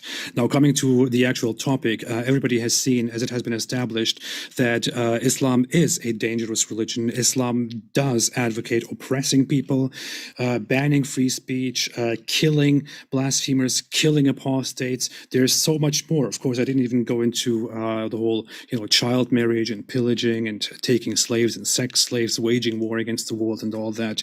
I'm sure he would love to talk about that himself personally. Islam dehumanizes people in its scripture and in the words of the holy prophet, who's supposed to be the most perfect human being to ever walk the face of the earth, whom every Muslim should emulate because he's so amazing, which is why Muslims around the world are inspired by this and often have a very hostile view of people of different religions, especially of Jews, whom Muhammad demonized to no end, and the Quran demonizes as well. One thing actually that he said, which is that the Quran chapter 9 verse 29, in which it says that you should fight those who don't believe in Allah or in Islam until they are humiliated and pay the jizya. He said this was about a specific incident. That's complete nonsense. It was revealed by the Islamic belief during a specific incident, but the verse clearly says, fight those who don't believe in Allah and His Messenger and the Day of Judgment, and who don't adopt the true religion among the Christians and Jews. It clearly speaks about people who don't believe in Islam. And it says, fight them, humiliate them, take protection money from them. Islamic scholars have consensually agreed since the beginnings of Islam, as you can see in the most famous exegesis of the Quran, Tafsir Ibn Kathir, that this is a general statement, a general command for all times to Muslims to go out and to convert people to Islam. If they refuse to convert to Islam, tend to declare war on them unless they can come to some sort of different agreement, and to take protection money from them and make them your subjects, where they have very limited rights, can't build their own places of worship, new ones, and so on, have to give their places to Muslims, and so on. And if they refuse that, then they are supposed to be slaughtered and enslaved, as Muhammad himself did, and also instructed his Muslim followers to do. If Menj wants to somehow deny this, I really challenge him to go into the Muslim history and to tell me that Muslims actually didn't do such a thing and didn't approve of such a thing, and that this was just one incident in the Muslim time. That's complete nonsense. He knows that that's not true. Muslim scholars have ruled that this is a general command and have fought that way forever. So Islam spreads hate and then claims to be the victim in the form of people like Menj saying that we are being Islamophobic because we call out the hateful, violent side of Islam. Islam is dangerous because it dehumanizes entire groups of people and commands to fight and to subjugate them. Islam is all about making Islam superior and to crush everything else there is. There is nothing else to say. Stay away from Islam. Thank you. You got it. With that, we'll kick it over to Muslim Apologist for his closing as well. And folks, we are so close to 300 likes. Appreciate all of your support, which, by the way, is fantastic. So people have really enjoyed this debate. I've got to tell you, Apostate Prophet and Muslim Apologist, people have been all in when it comes to this debate. So, Muslim Apologist, the floor is all yours. All right, thank you, James. And Idemir, I appreciate you coming here, even though I really detest your Islamophobia. The things that you say, the lies and misconceptions that you spread about Islam is precisely the reason why I am the Muslim apologist. And again, I need to remind you that my name is not Manj, my name is MNJ. Okay, I give you due respect, by calling you Mr. Idemir. So I expect you to accord the same respect as well. So about this rubbish regarding this false god Yahweh. Okay, so going back to what I said earlier before James had to cut me off. The Jews themselves don't have any problems with Muslims. Okay, it is only Christians, evangelical Christians, in the extremism, in the likes of David Wood, who like to claim that this mysterious God called Yahweh is a divine name, and only Christians recognize this. No, I'm sorry, okay? Because Jews don't have any problems with Muslims calling upon God as Allah, okay? And if you were to ask a Jew on the street, okay, regarding whether they believe that Muslims worship the same God as they do, they say yes, they have no problems with it. Okay, the proof of this you can actually see this on a YouTube channel where I forgot his name. I think it's Gil Sharon, something like this. He's an American Jew who goes on the streets of Jerusalem and interviews the Jews on the streets and asks them random questions. Okay, so you can actually check that out. Okay, I've seen some of the videos that he has done. So he asked Jews on the street whether they believe that Muslims worship the same God as they do, and they say yes. Okay, so this ridiculous polemic about Yahweh being a divine name for God and Muslims don't know this God is really irrelevant. Okay, because the Jews have no problem with it. So the Christians are just the extremist kind. Okay, not you, James. The extremist kind. They just try to diminish the worship of the one true God, which Muslims acknowledge to be the one true God of Abraham. So your polemic is just based on lies, okay, that people like David would give you, okay. And about the name of Isa, okay, I think it's too long if I were to talk about it, so I'll leave it for another time. But I'm going to go back to the topic of the day, which is basically Islam dangerous to the world. The answer is no, it's not. What Idomir has been feeding you are all just lies, BS. Okay, he's just repeating, oh, Islam is violent, Islam kills apostates. Well, it depends on the context, right? I mean, everything is based on context. Okay, you can't just go around hunting down apostates and kill them. Okay, and regarding the jizya, especially the ridiculous nonsense that he talks about the jizya. Wow, I have this book, and it's amazing that you can actually repeat all that for right in front of me, and I can see the passage here telling me something totally different. Okay, so I'm going to read a passage from this book, if you permit me, James, and then we can end this conclusion. So it says here, jizya means a reasonable tax that non-Muslim citizens is required to pay. Okay? If a Muslim ruler fails to protect the life and property of non-Muslim citizens, he has to return the jizya. They will pay jizya just as the Muslims will give an obligatory zakat. Okay, the payment of jizya would absolve a non-Muslim from the payment of zakat. Okay, although he will still enjoy the rights to share the zakat money if he happens to be poor and needy like any other Muslim. And you see there, it just shows that a non-Muslim in the Muslim state will also receive money from zakat as well. Okay. Moreover, he will be absolved from any compulsory military service, meaning he doesn't need to serve in the army. Which hazard a Muslim citizen cannot escape. Okay, and the amount of jizya must be reasonable. Okay, and then there are people who are actually exempted from payment. Okay, women and children are exempted from payment. The amount of jizya was to be paid once a year and could also be paid by value instead of cash if they wish to. Okay, and then the Prophet Sallallahu Alaihi Wasallam said, whoever oppresses a non-Muslim subject or taxes him beyond his capacity, then I shall be the opposite party, or I shall be against him in the litigation. So the Prophet Sallallahu Alaihi Wasallam is actually condemning Muslims who will try to oppress non-Muslims in Islamic State. So there you go. Your lies are refuted. So thank you very much, James. I just end this. You got it. We're going to jump into the question and answer. Folks, if you happen to have questions, feel free to fire them into the old live chat. If you tag me or at me with Modern Day Debate, that's one way to ask a question. And even quicker, as we put them at the top of the list, you can use a super chat. We're going to jump into those right now. Thanks very much for your question. Chris Claus says, for the Muslim apologist, when was the last time Sharia was implemented correctly? I guess with the fall of the Caliphate, Ottoman Caliphate, I think everything just went down the drain. Okay, so yeah, there you go. Okay, and it's basically no thanks to this, this bastard here who caused it to happen. Okay, yeah, so this was the bastard who brought down the Caliphate. Okay, so yeah, so that's it. Yeah. This one coming in from Stop Scamming Man says, I've got a question for the Muslim gentleman. Slavery wasn't abolished by the Caliphate until the secularists took over in the 1920s. In your estimation, when, if ever, should it have been abolished? Well, to have a long discussion about slavery, there's actually nothing moral or immoral about it because it's a system. Okay, so the thing is, Islam doesn't say that slavery is to be abolished explicitly. But that being said, Islam also encourages the freeing of slaves, the manumission of slaves. Okay? So whenever a Muslim does something which goes against the Sharia, like for example, he doesn't fast properly, so he's allowed to not fast by releasing his slaves. Okay, so this is something unique to Islam, and I personally believe in my studies of studying religion, because you can see the evidence here behind me compared to my opponent, right?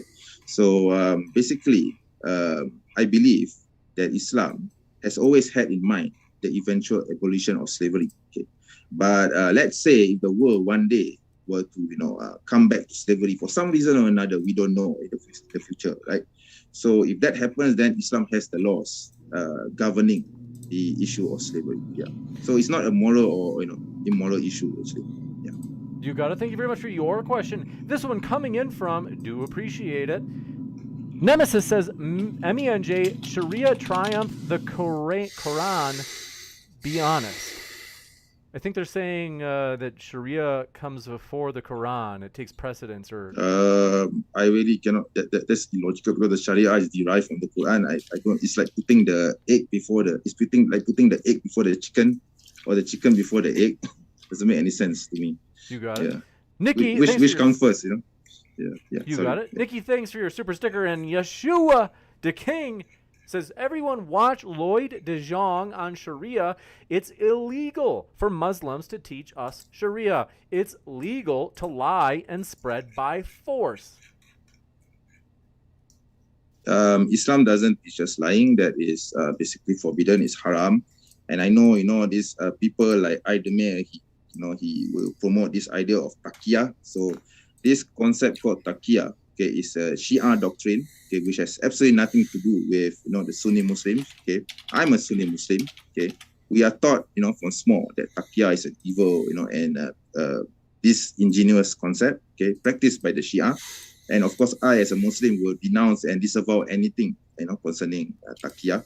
But it's really pathetic to see Islamophobes, carrier Islamophobes, using this term taqiyya and apply it to 1.6 billion Muslims all around the world for a Shia doctrine. Okay. May I respond to that too quickly, James? Sure. First off, I've never talked about taqiyya, and I've even said that the concept of taqiyya is often exaggerated by people who don't understand Islam. It is mainly a Shia thing, but it's not exclusively Shia. But the issue is, here I have a hadith, and I will quickly read a very small part to you. We talked about it earlier. Muhammad commands to kill Ka'b bin Ashraf. His companion then says, would you like me to kill him? Prophet says yes, and then he says, then allow me to say something wrong to deceive Ka'b, to lure him in order to kill him. Muhammad says, you may say it. Then he goes and lures the guy out and then kills him. Here, Muhammad explicitly allows the guy to lie in order to kill his opponent. This one coming in from, do appreciate your question. Yeshua the King says, study Sharia. Don't waste your time with the Quran and Sunnah. The Islamic scholars already did the legwork, and the final rulings are in the Sharia. This is true, Muslim apologist. That is gibberish because the Sharia are derived from the Quran and the Sunnah, so it doesn't make any sense to me. Like I said, it's basically which comes first, the chicken or the egg. Okay, so it's Sharia is part of the Quran and Sunnah. So if you study the Quran and Sunnah, it means you are studying the Sharia. Sharia means Islamic law, or Islamic way of life. So I mean, doesn't make any sense to me. Yeah. Did I say it right? Is it Sunnah or Sunnah? Sunnah. Thank you. Sunnah. Cameron Hall says the killing of, let me know if I mispronounce, Ka'b bin al-Shraf. Ka'b bin Ashraf. Thank you. And other critics was justified in the Sunnah. How is this not a violent doctrine?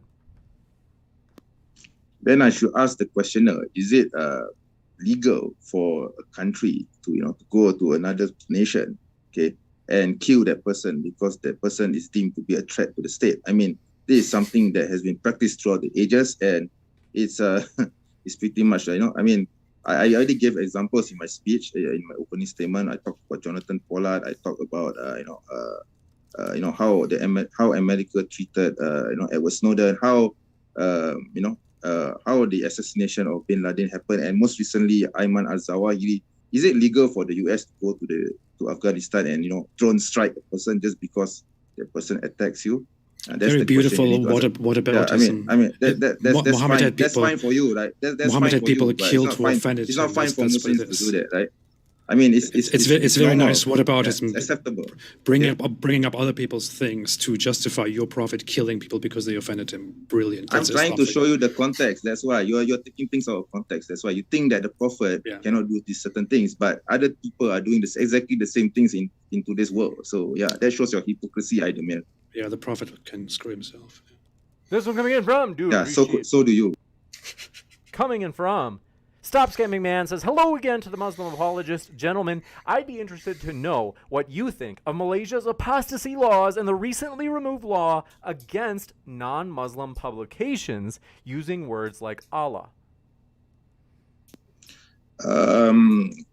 I think the question is two-folded. So in Malaysia, we don't actually have an apostasy law per se. We have laws governing insults towards Islam. So let's say if Idemir here were to do something like what he did, what he's doing now with his channel in Malaysia, then he's going to have to face very severe consequences, okay? But we don't really have an apostasy law. I mean, there are people who actually apply to be apostates in the Islamic cause, and some of them have actually been approved. So there's no real law governing about apostates. And also in Malaysia, we have 14 states in Malaysia, okay? So each state have different laws governing apostasy, according to whichever preference they choose. So in Malaysia, of course, if you insult Islam, then you're going to face a lot of problems. Okay, so I'll just leave it at that. So the second question is, I need to answer this. Sorry, sure. James. Okay, so the second question was, second part of the question was about Allah in the usage of the word Allah in non-Muslim publications. I personally do not agree with this. Okay. But the reasons by the government is that it will cause instability and disharmony to Muslims. I don't agree with it, but I'm not in power, so I can't do anything about it. All right. You got it, and thank you very much for your question. This one coming in from Nemesis says, AP, would Islam win a medal in the Victim Olympics? Well, I think it does a good job. I mean, from the very beginning, the whole idea is we are oppressed, the others are oppressing us because they are not letting us oppress them. And in this example, in today's debate, you have seen the very same thing.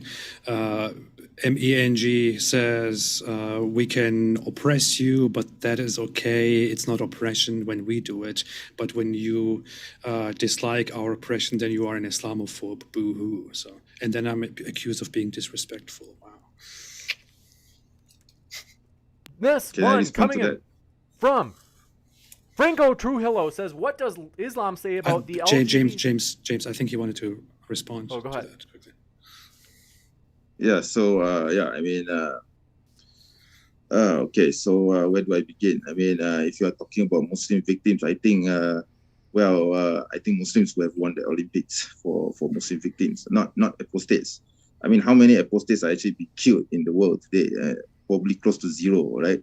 So, if you look at history, right up from the, I would say from the end of the Caliphate right up to now, okay, or the Ottoman Caliphate, there were many Muslims who are being killed. Okay, even now, I mean, it's strange that that you think that Muslims are not victims at the minute when you were talking about the Uyghurs. So I think you're being a hypocrite here, okay? Because you on one hand you try to abuse, try to misuse the issue, the situation of the Uyghurs as some sort of a yardstick to to prop up your position, but at the same time you also try to deny that Muslims are also victims. Okay? So let's get this straight. Islam establishes itself as an empire and declares war on the world from the very beginning, but we are supposed to care about the victims who die as a result of that war against the world. Okay.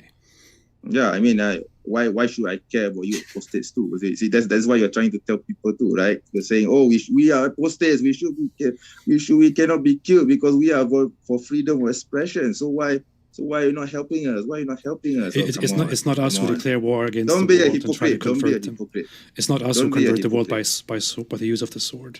But go ahead. When you commit apostasy, you're committing an act against the Muslim state. It's really that simple. Okay? I don't care about the Muslim state. Yeah, I don't care about your way of life either. So that's not the point. Okay, funny. Yeah. Okay. Yeah. This one coming in Okay. from, you guessed it, Franco Trujillo says, what does Islam say about the LGBTQ plus community and how they should be treated? Is the question for me? Sorry. I think so. I can answer too if you want to. I don't know if you want AP to answer this one.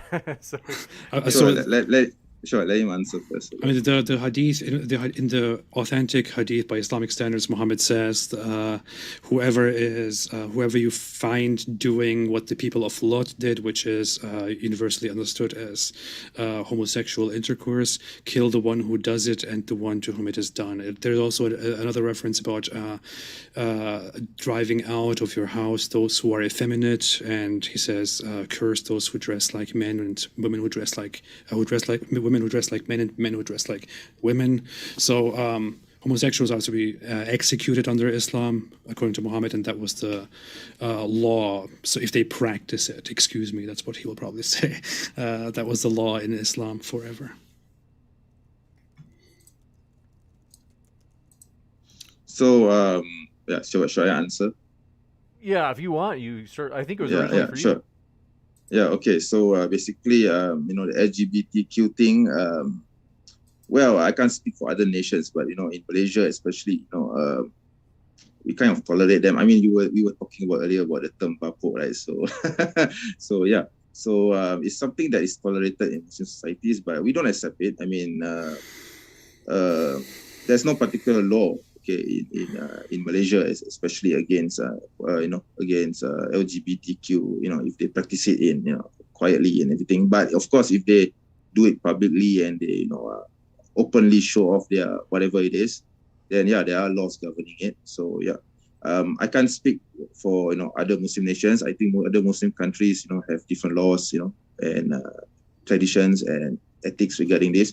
But Ademir, he lumps Muslims into one monolithic thing. And, he seems to think that the laws applies across the board. So each country is different, Ademir. Okay, the question was not Malaysia. The question was Islam, and I quoted what Muhammad said and what the Islamic scholars rule. Yes, the problem is we are not practicing it now. So it's moot. Okay, it's academic. Well, that was the question. It was about Islam, not about what you practice now. Yeah. Okay. This one coming in. I mean. Go ahead. Okay, no man, it's okay. Okay. This one from Bilal Ali says, Islam beat me up and took my lunch money, so confirm it's dangerous. I can confirm it's dangerous. I think they were just joking. This one from Samir Farsain says, AP, do you think people like yourself provoke hate? Absolutely not. If there's a side effect of people hating me and people like me as a result of what I'm doing, then that's entirely natural. If some hate comes out of the criticism that I do and all that, even if it comes out from people who listen to me and who end up hating Islam or end up hating Muslim sentiments, that is part of the issue. I do my part and always say that I don't hate Muslims. I don't think they are evil. I don't think they should be hated. I don't recommend it. I am against it. I think you shouldn't do this. I don't hate people based on their beliefs and ideas. People are simply misguided and wrong and have corrupt worldviews. That's what the issue is. But it's quite obvious that I get much more hate from the Islamic camp than there is hate from me or others toward Muslims. You got this one coming in from Yeshua the King. Says, Imam Ghazali, I think they're quoting them, says, quote, it is legal to lie if attaining the goal is legal and obligatory to lie if the goal is obligatory. Is spreading Islam obligatory? Yes, they say. I think they're saying that it's justified to lie in order to spread Islam. I think Men just frozen. Might be that he's just standing really still. So, Muslim Apologist, can you hear us? We'll give him a second. In the meantime, I'm sure it'll catch up. It's just the connection. Our guests are linked in the description, folks. Both MENJ, Muslim Apologist, and AP have their links in the description. That includes if you're listening via the podcast. Want to encourage you, you can learn more about their views. He just entered the waiting room, so I think he's coming in with a different device. Let me see here.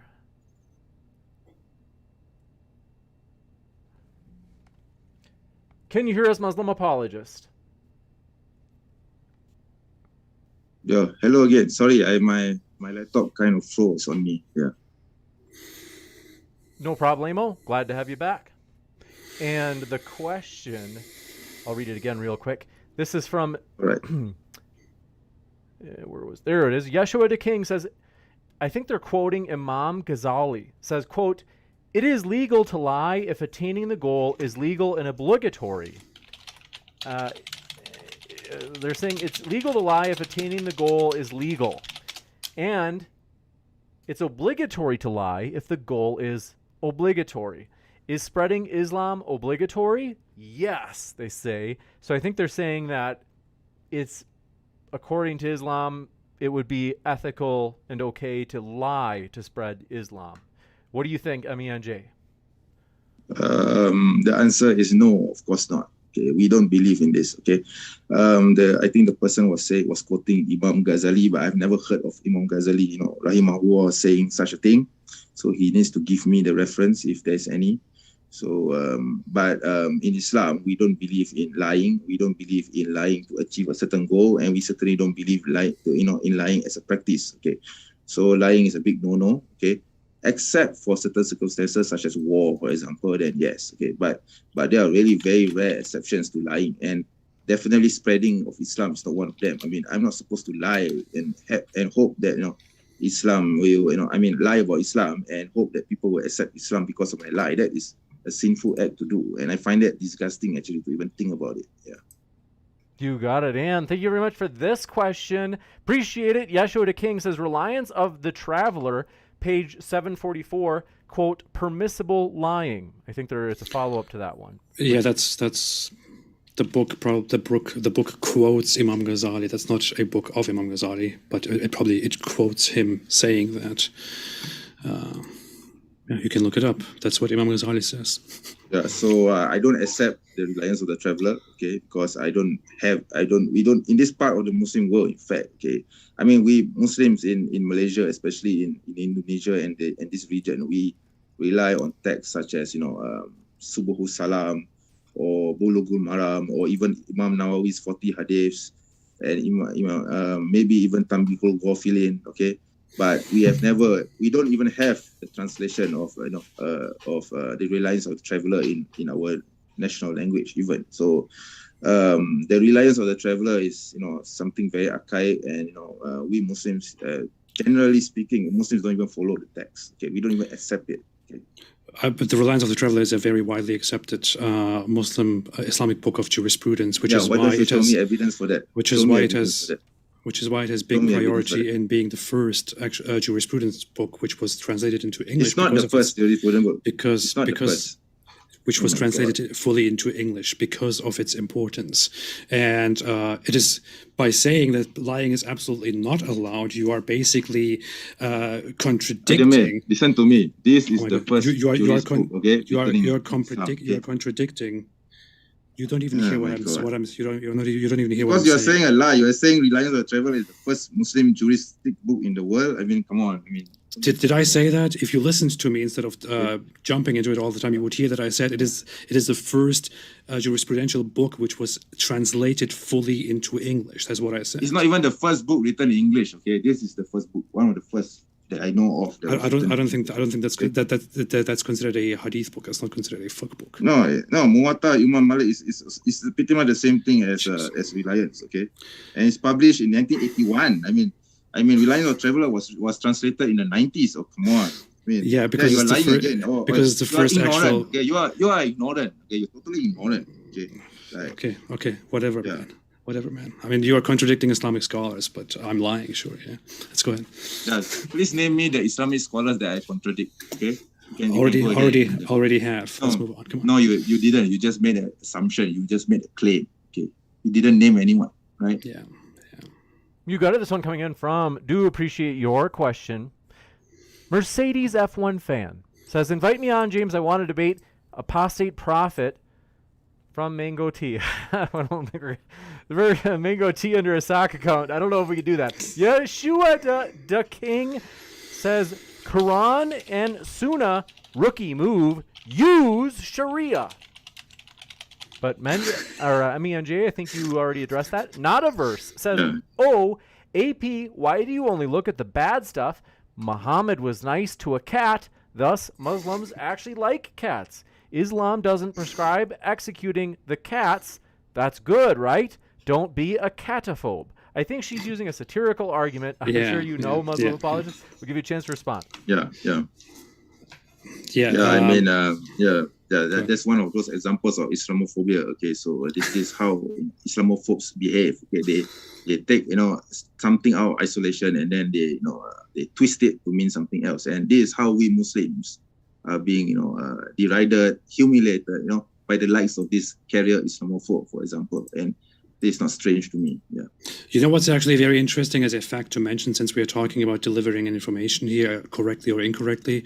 Muhammad used to receive revelations supposedly from the angel Gabriel in the Arabic form, in form of seizures, by the way, seizure attacks. And one day the angel Gabriel did not come to him, and he was very upset, very sad about this, and was like, why is he not coming? I'm so upset, I don't know what to do. So the entire day he spent like that. He went home, and then he realized at some point that there was a dog inside his house. He said, who brought this dog here, and had that dog removed. And then in the evening or the next day, the angel Gabriel, his imaginary friend, actually did come to him. And Muhammad said, why did you not come? I was waiting for you all day. And the angel Gabriel said to him, angels do not enter a house in which there is a dog or a picture of a being. And Muhammad, after this is recorded in authentic hadiths. Muhammad, after this, became angry at the dogs and commanded his people to exterminate, to kill all dogs in the city, so that all dogs were killed. After which he said, from now on, don't kill the dogs except the black ones. But this is actually something that Muhammad did, speaking of animals. This one, we'll give you a chance to respond to that? And then we'll go to the next one. Yes. Go ahead. All right, thank you. So, you see, again, this carrier Islamophobe, he's taking things out of context. Again, the killing of the dogs, the culling in the city of the dogs is actually due to a plague carried by the dogs. So, you can contradict me all you want, but let me finish. The context is exactly as I said it. Excuse me, let me speak. Okay, so basically, the culling of the dog is a separate incident from the dog being found in the Prophet's house. So, the dog being in the house, it denies revelation because angels will not enter the place where there's a dog. Okay, you can disagree with it. But that's basically what it is. It is as it is, all right. And it's a different incident from the culling of the dog, okay? The culling of dogs in the city of Medina, because at the time there was a huge plague, and the dogs were found to be carrying that plague. So the Prophet ﷺ ordered these dogs to be killed. Okay, it's pretty simple as that. So he's conflating two different incidents and putting it together as one, as though dogs are something evil and something to be derided or something to be killed. See, this is how carrier Islamophobes do. They try to plant these seeds of evil into your mind and warp your impression of Islam. Yeah, that's pretty much it. Yeah, pretty sure that's wrong, but let's go ahead. Yeah. This one coming in from Do Appreciate Your Question. Rob Sanders says, how can Islam be interpreted so many ways if an all-knowing God revealed it? Taliban equals violence. You say it's not violent, though. I think they're mainly getting at the James, I just so he just accused me of basically lying or connecting things the wrong way. I think it would be very nice if I could quickly set the record straight here. Sure. By saying, if you look at Sahih Muslim 2105, you will see Allah's messenger did not receive revelations from Gabriel. It was evening. Gabriel finally met him after the dog was gone and said, "You promised you would come the previous night." The angel said, "Yes, but we do not enter a house in which there is a dog or a picture." Then on that very morning, he commanded the killing of the dogs until he announced that the dog kept for the orchards should also be killed, but he spared the dog meant for the protection of extensive fields. Sahih Muslim 2105, exactly as I said it. This one from Rob Sanders. They're saying, if it is an all-powerful God, why are there disagreements in this holy book? If this God is all-powerful, who wrote it? Well, humans are not the same. Okay, I mean, if you look at how Islam is practiced throughout the ages, the first 3 generations, the Salaf were the pure form of Islam. Okay, and then throughout the ages, Islam spread all over the world. So, of course, different ethnicities, different cultures, different traditions, they adopt Islam. Okay, like for example, like my country, in my region, Islam came to the region in the 12th century. So back then we were Hindu, Buddhist. So we received Islam without any war, without any army coming into this region. Okay, Islam was spread by traders. So the king of this region accepted Islam, and then it was followed by his peoples. So we have been Muslim for over 600 to 700 years. So how we practice Islam in this region is going to be different from how Islam is practiced in Arabia. It's going to be different from how Islam is practiced in North Africa. It's going to be different from how Islam is even practiced in Europe and America today. So we're not a monolithic group. We are, of various ethnicities and traditions and cultures and worldviews. So the only thing that unites us is Islam. So you see, carrier Islamophobes, when something happens in the end of another part of the world, he immediately blames the other, the Muslim world. When it's a huge space. Okay. This one coming in from Do Appreciate Your Question. Yeshua the King strikes again. Oh, we got that one. Malavia says, every debate Muslim apologist does, once he starts losing, he starts making personal jabs at his opponents. Is this true, Muslim apologist? I'm just human, okay? I'm just a Muslim apologist. I'm not a saint. Okay? Yeah. Everyone it's just natural. You experience Apostate Prophet, you get this urge to just needle him. I'm teasing. We appreciate you folks. It's understandable. I mean, I do a lot of mockery and stuff too during the debate. It gets heated. It's normal. This one coming in from Samir Farsain. Do you, Apostate Prophet, know the punishment for deserting the army in the United States? For deserting the army? I don't know. Probably some disciplinary punishment and dishonorable, discharge. I'm sure if there is a state of war going on, different standards would apply.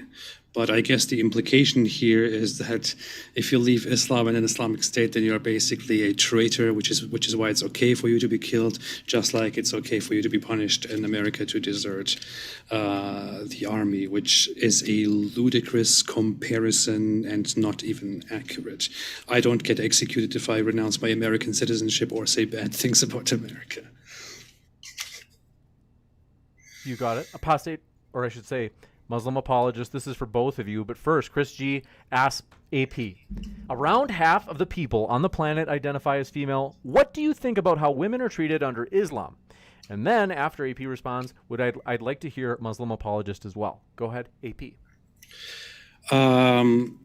Islam is obviously very discriminatory and very oppressive towards women. This is a universally known fact. I mean, everybody knows that Islam is definitely not the ideal religion for a woman. You don't want to be a Muslim if you are a woman. Some people do become Muslims and they often end up regretting it. Others maybe like it because they have such tendencies. Maybe they're happy, I don't know. But Islam is very clear. The Quran says in chapter 4, verse 34, that men are in charge of women and that women must obey, that if they fail to be obedient, men can discipline their wives, including reprimanding them, separating beds, and then finally beating them. Islam allows this, the Quran allows this. and it's said that women are deficient in intelligence. He said that they come in the shape of a devil because he couldn't resist the sight of a woman walking outside, had to relieve his sexual pressure at home with one of his many wives. Muhammad had 11 wives at one point, married a child, and so on.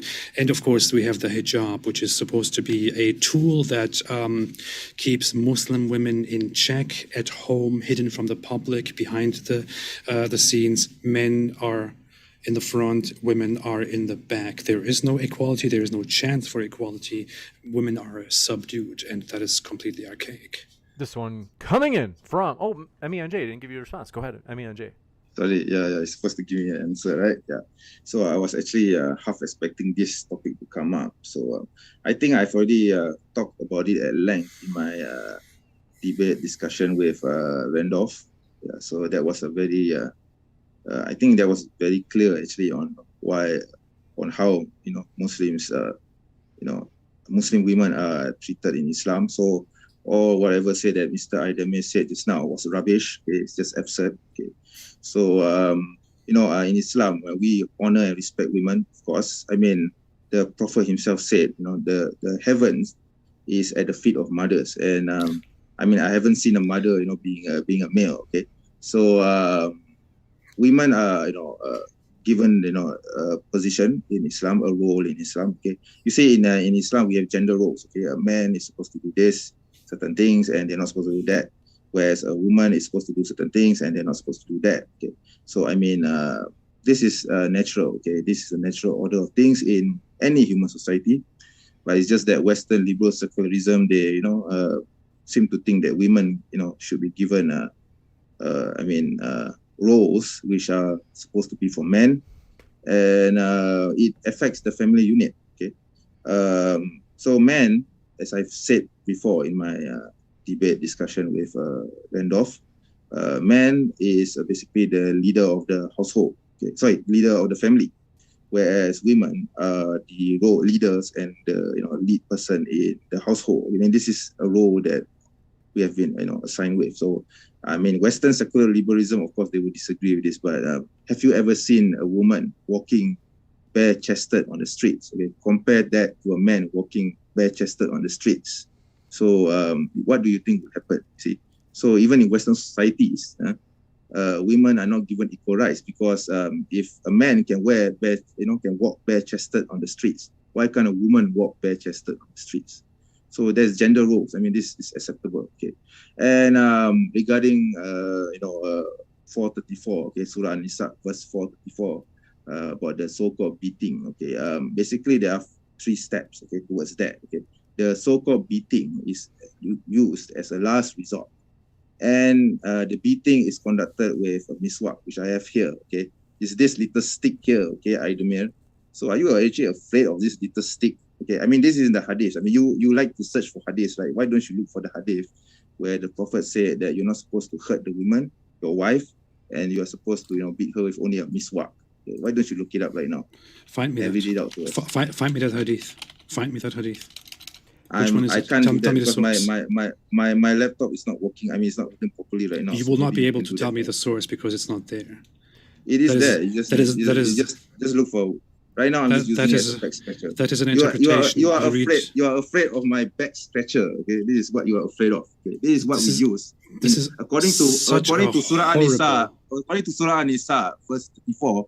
This is what you use to beat your wife. Excuse me. No, the Quran doesn't say any such thing. The Quran only says it is in the hadith. I'm not saying that it's in the Quran. It's in the hadith. You just said that.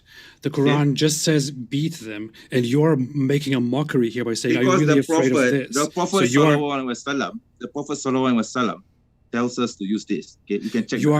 You are authorized to beat women with a stick, and you're making a mockery out of it by saying, "Are you really afraid of this?" Ha ha ha! What a disgusting. This one coming in from, do appreciate your question. Lepanto says, where does the sun set? Not sure what they're getting at. I have a feeling one of you guys does. So according to Muhammad's hadith, the sun sets. The sun goes to a place at night, and according to one version, including in the Quran, it sets in a muddy spring. According to Muhammad's extensive explanation, it goes till it prostrates itself under the throne of Allah and then asks for permission. And Allah gives it permission to rise again, so it comes again in the morning from the other side. And one day Allah will say, no, this time you will not come. This time go back where you came from, so that the sun will turn around and come from the other side. That's what Muhammad described with his primitive understanding of the world. But I'm really curious what MENG thinks about that. Yeah, basically, the sun goes on about its orbit. The Earth and the sun has its own orbit, and they rotate around themselves. I mean, what you were describing is basically a metaphysical hadith. It's not supposed to be scientific, and you're interpreting it scientifically. Okay, I mean, it's ridiculous, and you are actually cooperating or cohabiting with a person who believes. How is that metaphysical? Let me finish. You are actually cooperating and cohabiting with a person who believes that the sea is split into two, okay? And he believes that a first century man, is God walking on earth. I mean, these are things which are metaphysical, right? I mean, according to their religion. I don't know what you're talking about. You can accept that, but you cannot accept the idea that the hadith is talking about something metaphysical, which is beyond your realm of understanding. And you use this to attack Islam. Congratulations. I don't live together with somebody who believes in these things. I have no idea what you're talking about. You just did. You had a road trip with him. With David Wood? Wow. Yeah, with David Wood. Are you guys roommates? No, I was just hanging around and driving around with him. We spent a few days together to record stuff and all that, and he describes this as basically living together, which is very funny. Very nice deflection from the actual issue here. What in the world is metaphysical? I'm not deflecting, I just answered. What in the world is metaphysical about Muhammad saying, do you know where the sun goes? The guy says, no, Allah knows best. Allah is the messenger know best. He says, it goes till it prostrates itself under the throne of Allah. He clearly asks, do you know where it goes at sunset? Okay? That's not metaphysical. metaphysical. It's not supposed to be scientific. I mean, come on. I mean, the Quran clearly, there are Quranic verses which say that the sun and the earth has its own orbit. Okay, no, it doesn't. There are not. It says the sun and the moon. It says the sun and the moon follow each other. It never says that they. Thank you very much. You just proved my point. Congratulations. Does the sun follow the moon? No. This one coming in. In its orbit. Oh my God. From Yeshua the King strikes again. Says unsheathed sword. Page 73. Ibn Taymiyyah said the scholarly consensus is, quote, anyone who insults Muhammad is to be killed. No repentance is sought. Is that a question for me? I think so. Yeah, Ibn Taymiyyah, right? I think Ibn Taymiyyah Rahimahullah. I think he's talking in the context of an Islamic state. So yeah, I have no problems with it. I mean, that's what I've basically been touching on for the past 1 hour or so. So yeah, of course, Islam is dangerous. Yeah. No, it's not. It's not. You're just being reflective. Okay. Yeah. This one from Rob Sanders says, when asked for an example by AP, why are you bringing up Nazi Germany? What did that? I remember that came up. What was the reason why it came up? No, I brought it up. Because I was giving an example of two Nazi officials who were assassinated by the Jews of the day, and it was celebrated by the Jewish population. So Aidemir here was saying, show me some event in history where someone was killed for insulting Islam and the Muslims were celebrating. So I did show an example. Okay, so let me. But Aidemir is not responding to that. Okay. Let me reiterate and clarify what happened. I asked him to show me one example of somebody being attacked or killed for offending a religion other than Islam, and the people of that religion then celebrating it, like in Islam, like in the Salman Rushdie case. And what he brought up as an example to that is Jews killing Nazis in Nazi Germany. No, it's because this was before the war. Okay, come on. Why are you laughing your fake laugh? I mean, I gave you an example already. I answered your question basically. All right. This one coming in from. Do appreciate it. Samir Farsain strikes again. Says, AP, I was invited to a boring comedy show and I need to laugh for no reason. Like, do I think they maybe mean like you. Can I please borrow your ticklish underwear? What does that mean? What is there a story behind? Do you have ticklish underwear? What does this mean? I wish I did, but no, I have no idea what you're talking about. Interesting. This one coming sure you don't. And this one coming in from Bilal Ali says, Islam beat me up and took my... Oh, we got that one. The Orthodox Apologetics channel says, for AP, I missed a lot of the debate. Did MENJ have any grapes? For MENJ, are you advocating for Westerners to destroy local Islam? He didn't bring any grapes, but go ahead. Your answer. No, it's okay. Go ahead. No, you can answer. The question is for you, isn't it? No, I mean, it's for you, right? I mean, the first part, just answer the first part. Yeah. Okay, so yeah, I guess the first part was about grapes, because I debated with another Muslim apologist who thought it was a very great idea to make a show of power by eating grapes while debating me while I'm talking. Unfortunately, MENG did not do the same thing, although it would have been very entertaining. But that's my part. Go ahead. Wait, Yeah. True that as a power move, you started eating debate? No, Not me. Yeah, a different Muslim apologist. He's referring to Brother Ali Dawa. Oh, okay. Ali Dawa. That sounds familiar. Okay, Ali Dawa as a power move. Yeah. Okay. While I'm talking, he had somebody feed him grapes. Yeah, I mean, I probably I would think that he has his reasons, but I guess I did something similar by showing the miswak. So yeah, the male is afraid of the miswak. Yeah, totally. Women, okay, so yeah. So can you? Sorry, James, can you repeat the question for me? I didn't remember. Yeah. Oh, they said for MENJ, are you advocating for Westerners to destroy local Islam?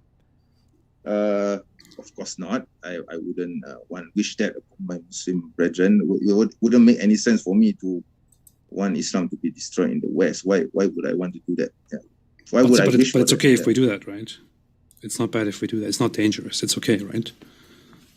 Why would it be okay? I mean, I would be on the streets opposing you. Okay. This one from Nada. Go ahead. I didn't interrupt. But you say it's okay for Islam to basically do all kinds of terrible things to us. So because if you are in the Islamic State, then yes, it's fine. Because what if we establish laws which also oppress Islam and say, hey, Islam is actually bad for society, so we should get rid of it and kill them? Why is that not acceptable? I'm interested to see Western secular liberalism doing that. I would be very interested to see that happening. I'm not advocating for it. I'm just saying, by your own logic, that should also be okay, and you shouldn't be. Yes, I'm being consistent. Go ahead, do it. Okay, go ahead and do it. Okay. I want to see what happens. Yeah, I want to see what happens. You got it. This one coming in from, do appreciate your question. Notaverse strikes again, says, why does the Muslim apologist wear the red fizi, let me know if I pronounced it right, which originated in Southern Europe? Worn traditionally by the Christians, it was appropriated by the Ottoman military, replacing the turban. Okay, so this is the fez, Turkish fez. I bought it from eBay from Istanbul itself. So yeah, it's Turkish in origin. There are Egyptian fezes. Okay, so in Malaysia we call this the tarbus, and in the Middle East it's known as the tarbush. Okay, so I don't claim to know where its origins are, but I wear it in respect of the Ottoman Empire, and because I'm facing someone who claims to be Turkish in origin, so I thought it would be a good idea to wear something which reminds him of his culture. And I always do this even in my videos. You will be seeing me wearing different hats. So sometimes I wear the songkok, the Malaysian headgear. Sometimes I wear something from Oman, from Africa. So it's all over the world. So I try to, I have this hobby of collecting hats from all over the Muslim world, and I wear them on my shows. Yeah. Claiming to be of Turkish origin. I don't even. This one coming in from, do want to remind you folks, if you haven't yet, share this video. If you have a friend who likes controversial debates, I'm sure you do. Maybe you have a group thread on Twitter or on Reddit. Maybe you like to share about debates. Discord, you name it. Hey, that share button is waiting just down below, as there are many people out there just like us, just as sick as us, who enjoy controversial debates. This one from Yeshua the King says, told ya he's allowed to lie, hashtag killing dogs. I don't understand what they mean by killing dogs. I remember that sounds like that came up before, but I'm trying I already explained it, so yeah, I mean, it's just... Yeah, I presented the correct context, and he alleged that I was you didn't. presenting the wrong you didn't. context, which I then read, in which the report clearly agrees with my... Yeah, it happened after. It happened way after. Okay, you're just... It clearly says there explicitly, that morning he commanded that all dogs should be killed. I just read it to you. No, you didn't. You didn't read another hadith which says that the dogs had plagues at the time. Do you want me to repeat it? No, don't waste my time. I thought so. This one from Franco True Hello says, if Allah is omniscient, does he know what it's like to be the experience of a submissive woman? I think they're saying, like, if Allah is all knowing, then Allah would have to have the experiential knowledge, like know what it feels like to be a submissive woman as well. Sorry, James, could you repeat the question, because my AirPods just died, so you were cutting off, so I had no problem. Switch to yeah. They had said that if Allah is omniscient, does he know what it's like to be a submissive woman? Or, I mean, theoretically, you could also say, well, go for it. I'll give you a chance to respond yourself. Sorry, the question is Muslim submissive to women? I don't understand. They're saying if Allah is all-knowing, then he must know what it's like. He must, like, have the knowledge of what it's like to be a submissive woman. Like, he must have that, like, experiential knowledge of being a submissive woman if he has all knowledge. That's what they're saying. Doesn't really make sense to me, but I guess he would, because he's the all-knowing, all-powerful being, so he would know. That is why God has given us, or God in the Quran has given us laws, okay, governing the affairs of men and women. Okay, so yeah, I think I answered that. You got it. And with that, want to say, folks, thanks so much. Well, let me get at least one standard question. Is, forgive me, guys. I know we had you here a long time already, but I do want to. Brother Ben said, "Can you comment? This is for you, Apostate Prophet. Can you comment on Ali Dawa's accusation that you create Islamophobia and that you even create violence against Muslims?" Yeah. So I am here always explicitly saying that violence is wrong, that we shouldn't counter Islamic aggression and hate with violence and with hate. I say that these things are wrong for a reason, and we oppose Islam because they are violent and hate, because it is violent and hateful. If we respond with violence and hate and blood, what's the point of opposing Islam? I clearly and openly say these things all the time. I even say that I don't hate people like Ali Dawa. I just think that he's dumb and misguided and whatever it is. While he and Muslim apologists openly say that people like me should be executed and that they are proud of that under an Islamic state. So they actually openly support oppression and violence against apostates and so-called Islamophobes and whatever it is, whereas I oppose it, but allegedly it is me who creates hate. That's how that works, is a real mystery to me. This one from Caden Puckett. Sorry, James, can I respond? Sorry, James, can I respond to that? Sure. To that. Yeah. Okay. So yeah. So of course, yeah, I know of the clip where they made a musical out of Ali Dawa's statement, right? So yeah. Yeah, I don't mind repeating the same thing. I mean, if you are such a pussy that you don't think that apostasy laws should be applied in a Muslim state, then yeah, so be it. But we as a Muslim, I'm a pussy because I don't want laws under which I would be executed for leaving my religion. You are such an yes, in an Islamic state, man. I remind you, because you are not in an Islamic state. That is why you are. Pretty much running around. Your religion lies about Islam. Your religion is a dark thing in this world. Your ideology, whatever it is lousy, stupid, and ridiculous. Okay? Great comeback. This one from Caden Puckett says, "Thanks, Caden, for pointing out. For real, if there's anybody else who's super chat I missed, we're getting to this one right now." Caden says, "AP, Doesn't the Christ Church Manifesto say on page 35, quote, Christians, let our lives be stronger than death to fight against the enemies of the Christian people? Ask yourself, what would Pope Urban II do? I believe it does say that. The issue is it also says that is only one section in where he also addresses other people. He says to conservatives, to Christians, to Antifa and communists, and some other group to this. So he has a separate message for each one of them, in which he basically says, let's do this, let's do this. He even says to Muslims. I believe there's even a section below that where he says to Muslims, why don't you do this and this and this? Let us this and this and this. Does that mean he was inspired by? Does that mean he's inspired?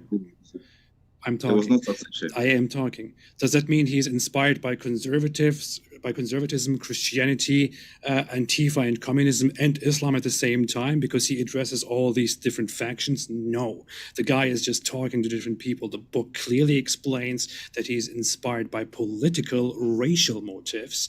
And to the question, are you a Christian? He clearly says, that is complicated. I will let you know when I know.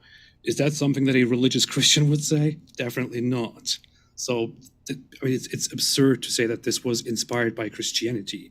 And also, we have to come to the following challenge there. Even if that guy were inspired by Christianity, which is certainly not true, do you find Christians approving of this or celebrating it? No. Do you find Muslims approving and celebrating attacks against people who offend Islam? Yes, abundantly. Can I respond to that? Go for it. Okay, so yeah, as usual, sometimes I wonder whether you're a closeted Christian or not, because you seem to be an apologist for Christianity most of the time. No, I'm just merely correcting your facts. That's it. I don't think so. So I think the commenter made a good point. So there is a section in that manifesto where it talks about Christianity and the Crusades, okay, and that he's doing it for the glory and the honor of Christianity. So yeah, you can shake your head all you want, but you can read the manifesto for yourself. And there's no sections about Muslims, okay? But his actions pretty much speak for himself, so it doesn't matter. Do you really want to challenge me on that and bring out the source again to just prove you wrong? Okay, fine. Just open the manifesto and you can read it. Okay, all right. His actions actually speak for himself. So yeah, he murdered 81 people, I think. Yeah. Or is let me find the manifesto and quickly see what it says. Okay. See if I made that up and lied about it or not. Let's see. The manifesto of the Christ Church shooter, of the terrorist, is called The Great Replacement. It is all about racial matters and inspired by racial matters, which is what the manifesto is about. The title is right there. He talks about replacement the entire time and about how he doesn't have anything against Muslims, but he chose Muslims as first target, because that would cause the widest attention and outrage. Next would be different racial groups. That's explicitly what he says. Now let me see if where he says two Christians. You just accused me of making something up again. Do you want me to share my screen here? I have it. It says section 1, two conservatives. He talks to conservatives. Section 2, two Christians. He talks to Christians. He doesn't say, I do this for the glory of Christianity. He says, Christians, remember this and this and this. Third section, to Antifa, Marxists, communists. Fourth section, correction, it doesn't say Muslims, it says Turks. And by Turks, he's referring to Muslims, basically, in the text. You can live in peace in your own lands, no harm may come to you on the east side of the Bosporus, and so on. That's basically what it says. 4 sections: conservatives, Christians, Antifa and communists, and Turks. Does that mean he's inspired by all of these people? No. This one coming in. There's a section of Christianity, so yeah, it's pretty much clear, right? What the religion is. Yeah. Mathis Lazat says, do they take Bitcoin for my jizya payment? And this one coming in from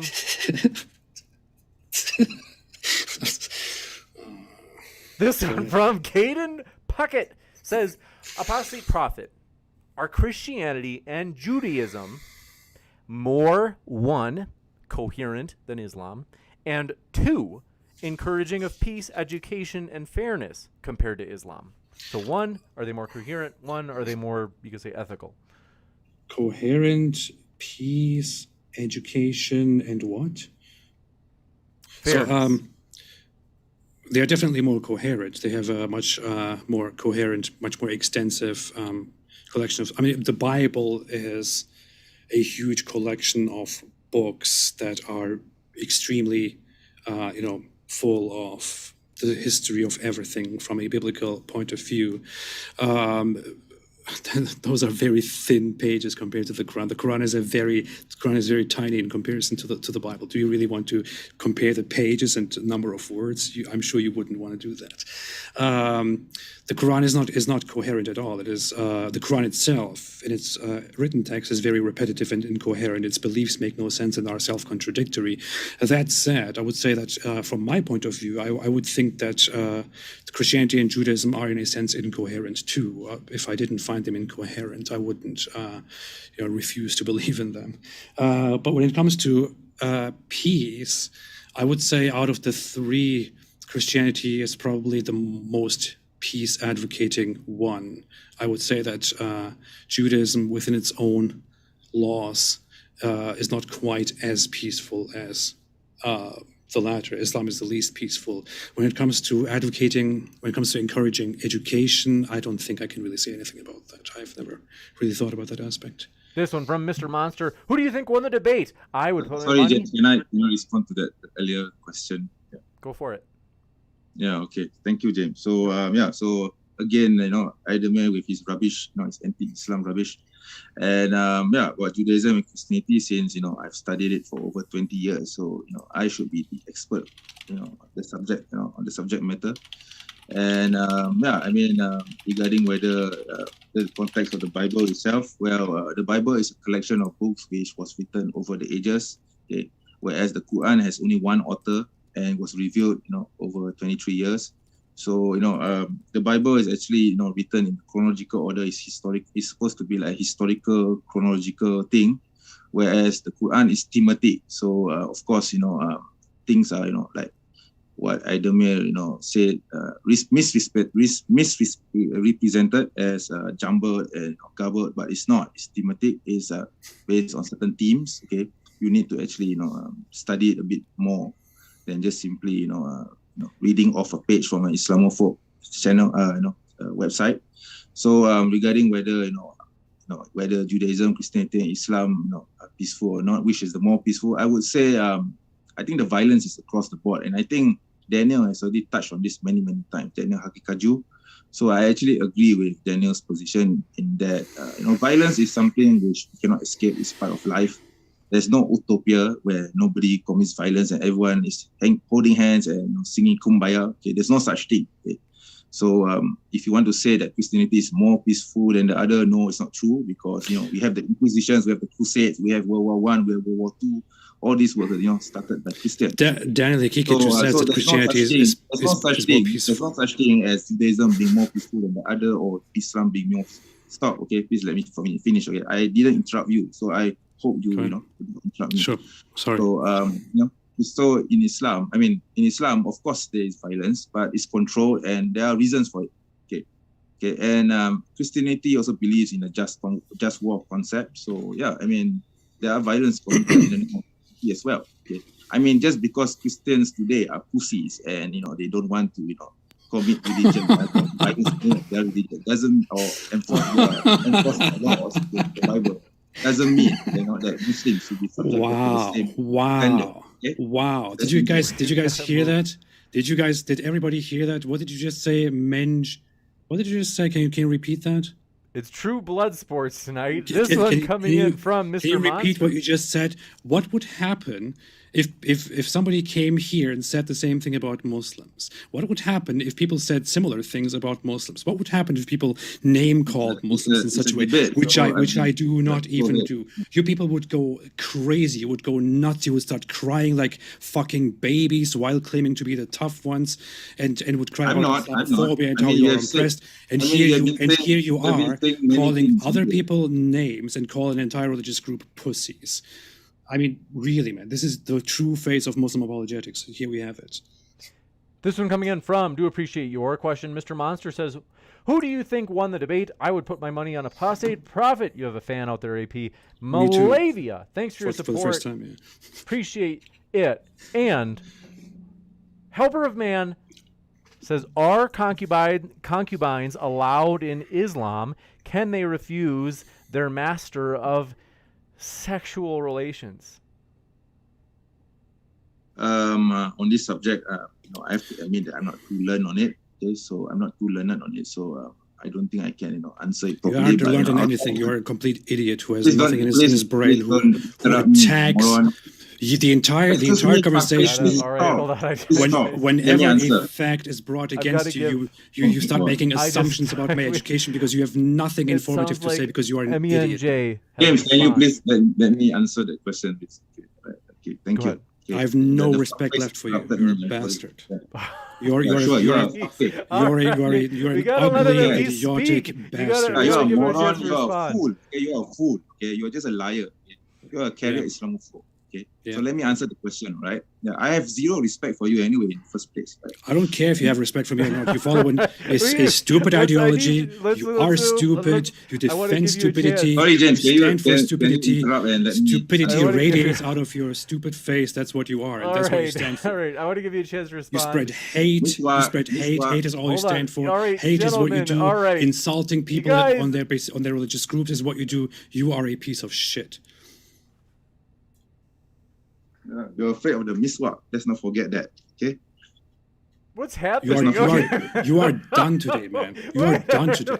You are totally finished today. You are done today. You have been exposed as a fraud, as an ignorant moron. Congratulations for showing the face of Islamophobia today. We now know your hatred. Yeah. I've got to give Muslim Apologist a quick chance to respond regarding the actual question. Please, don't use this as a chance to attack back. Let's just get back to our topic. Yeah. Anyway, yeah. So, regarding concubines, right? So, like I said, I'm not really an expert on the subject, but I'll try to answer to the best of my ability before I was interrupted. Okay. So, basically, I mean, there are laws governing slavery. So, Muslims are, allowed to, have their right hand, slaves as concubines, but there are laws governing it. So, if you take a concubine as your wife, slave wife, then you're only allowed to be committed to that person, and if there's a child born, then the child has all the rights of a normal wife who's not a slave, so and so on. Yeah. But speaking of, there is a question about that. We'll give you a chance. What do you think about marrying it? What do you think about marrying a child? Would you marry a 9-year-old? Do you think it's okay to marry a 9-year-old girl? This is the question. Islamophobia again. Do you think it's okay to marry a 9-year-old girl? Don't worry. The question is okay to marry a 3-year-old child. Hassan, okay, because Isaac did that. Okay? This is the question. It's exactly that question. Hassan Syed. So you get to respond, but I just want to read this question. They said, Hassan Syed says, why does Islam think that a man in his 50s, namely Muhammad, having sexual relations with a 9-year-old is okay, but listening to music is bad? How is music worse than child molestation? Go ahead. Okay, so I'll answer the issue concerning music, right? Okay, so personally, I personally don't have any problems with music. Okay. Because that's totally legal. Can you let me answer? Come on. My God. I mean, you're afraid of a miswak. Let's not forget that, okay?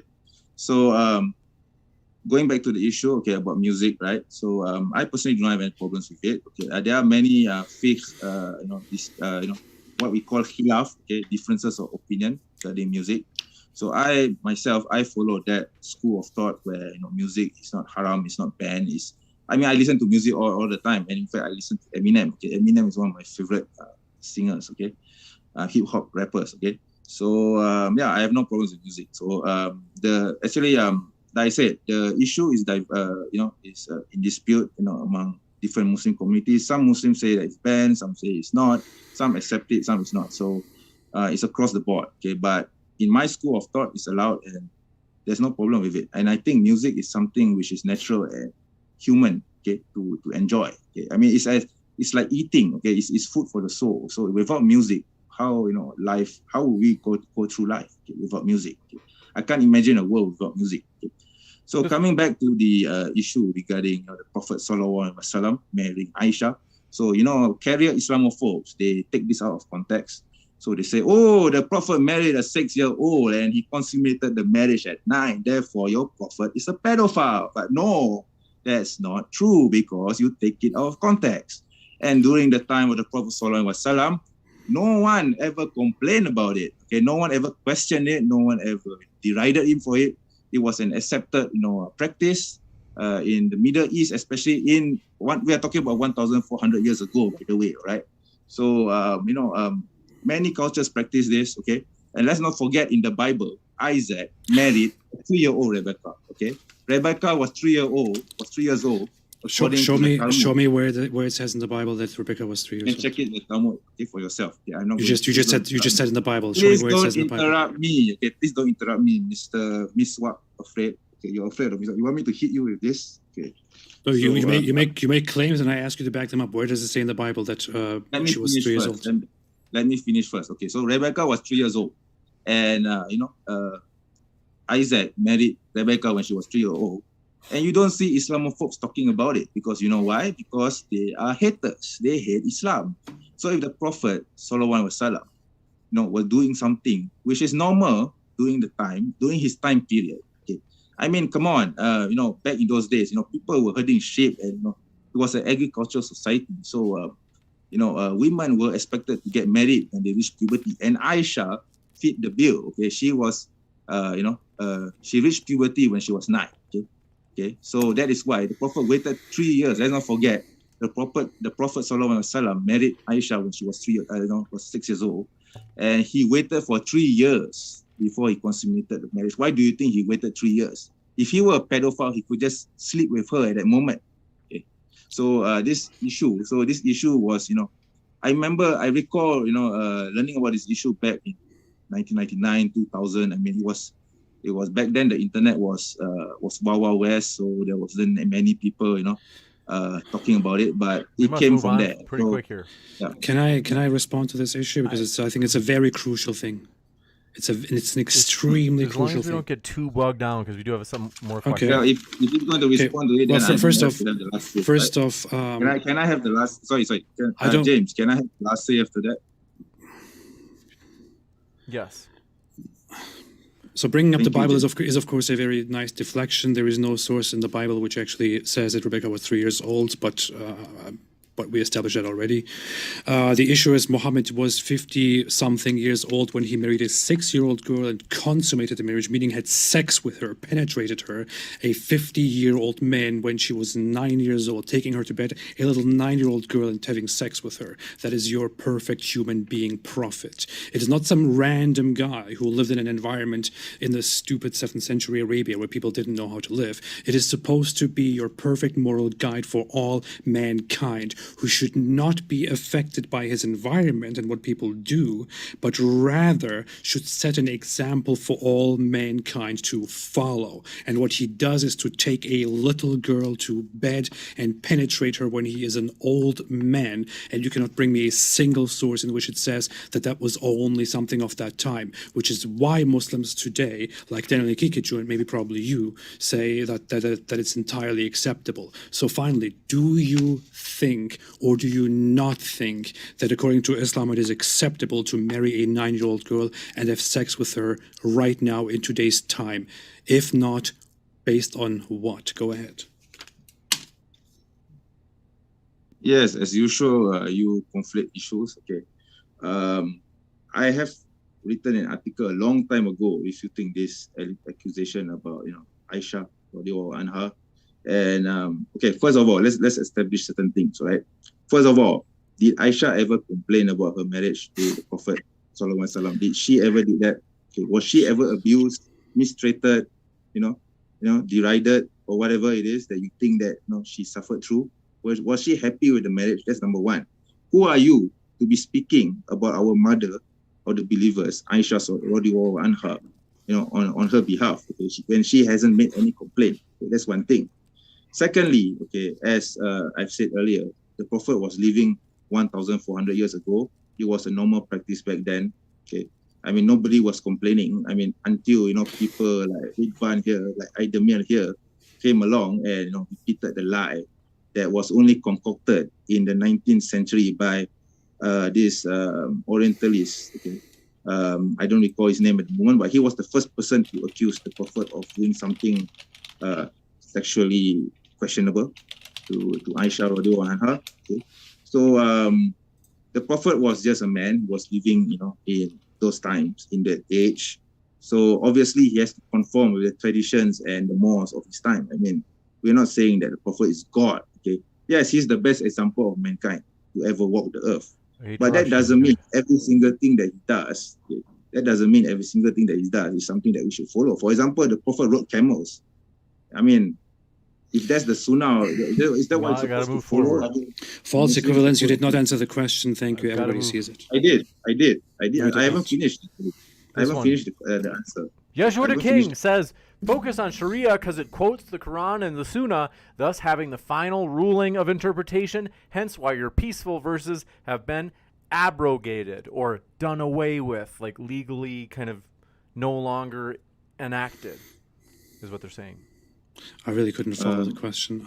They're saying focus on Sharia because it quotes the Quran and the Sunnah, thus having the final ruling or interpretation. They're saying that Sharia transcends, or that it takes precedence or priority over the Quran and the Sunnah, and then says, hence why your peaceful verses have been abrogated. They've been done away with, and Sharia, which is less peaceful, they're saying, is king. Is that question for me? Sorry. Oh yeah, they're trying to say that that Sharia being kind of the proxy for Islam, or being kind of like what Islam is based on, is violent. Well, the Sharia is part of the Islam. It's part of Islam anyway. It's derived from the Quran and Sunnah. So I really cannot understand why this dichotomy, because I mean, without the Sharia, you can't be a Muslim. So Sharia means a way of life or pathway that you follow. Okay, so if Islam says that you need to go to war for certain things, then yes, you go to war for certain things. So what? I mean, everyone has his own laws. Okay? Everyone has his own Sharia. Okay? Even the United States have their Sharia, which is the Constitution. So that's what basically Sharia means. Okay? This one, Christianity is Unstoppable, says Sharia has hundreds of thousands of legal rulings ranging from topics like child marriage to apostasy. It's their version of the Supreme Court. Expose Sharia. I agree. Nemesis says, MENJ, you just won gold in the Victim Olympics. And Nadaverse says, why does we got that one. Yeshua the King says, told ya. We got that one. Franco. And there was just one last one that came in. Sunflower, thank you very much for your question. Says, Isaac is not the Messiah in Christianity. Jesus did not marry anyone, let alone a child. Don't compare Muhammad to anyone but Jesus. The difference is Muhammad is the perfect role model in Islam. Yeah, of course. We believe in all the prophets. We believe that Moses was a prophet. Isa alayhi salam, or Jesus, is a prophet. Muhammad sallallahu alaihi wasallam was a prophet. So, I mean, we treat them all equally. We don't, distinguish between them. So, yeah, I mean, Jesus has his own pathway. He didn't get married. Yeah. So, what does that mean? I mean, does that mean that we Muslims, shouldn't get married too? I mean, or Christians shouldn't get married too? No, of course not. It depends on the situation of the time. Right? So, the reason why Jesus didn't get married was because of his situation, his circumstances. If it were, and we Muslims believe that in the last day, when Jesus comes down to earth, we believe in the second coming too. So we believe that when Jesus alayhi salam will come down to earth in the end days, he will get married and he will have children and he will pass away and he will be buried next to the Prophet sallallahu alaihi wasallam. That's what we believe as Muslims. And he will kill the pigs and break the cross and go to war for the Muslims. And of course fight the Jews. If you have a problem with an apocalyptic prophecy, I mean, you should read Revelations, okay? Yeah, so I find it very funny that Muslims always claim to be very believers of all the prophets, but then you don't actually know anything about the prophets because you have no scripture which tells you about the lives of the prophets. You have a few prophets in the Quran, We do. of which the life stories are very short, cut very short in a very dumbed down way. You don't accept the Bible as a source. So. This one coming from Zagros Ozcan says, AP, you've educated yourself well in these matters. It shows, referencing left and right, bam, bam. And you got a fan out there. Nemesis says, we got that one.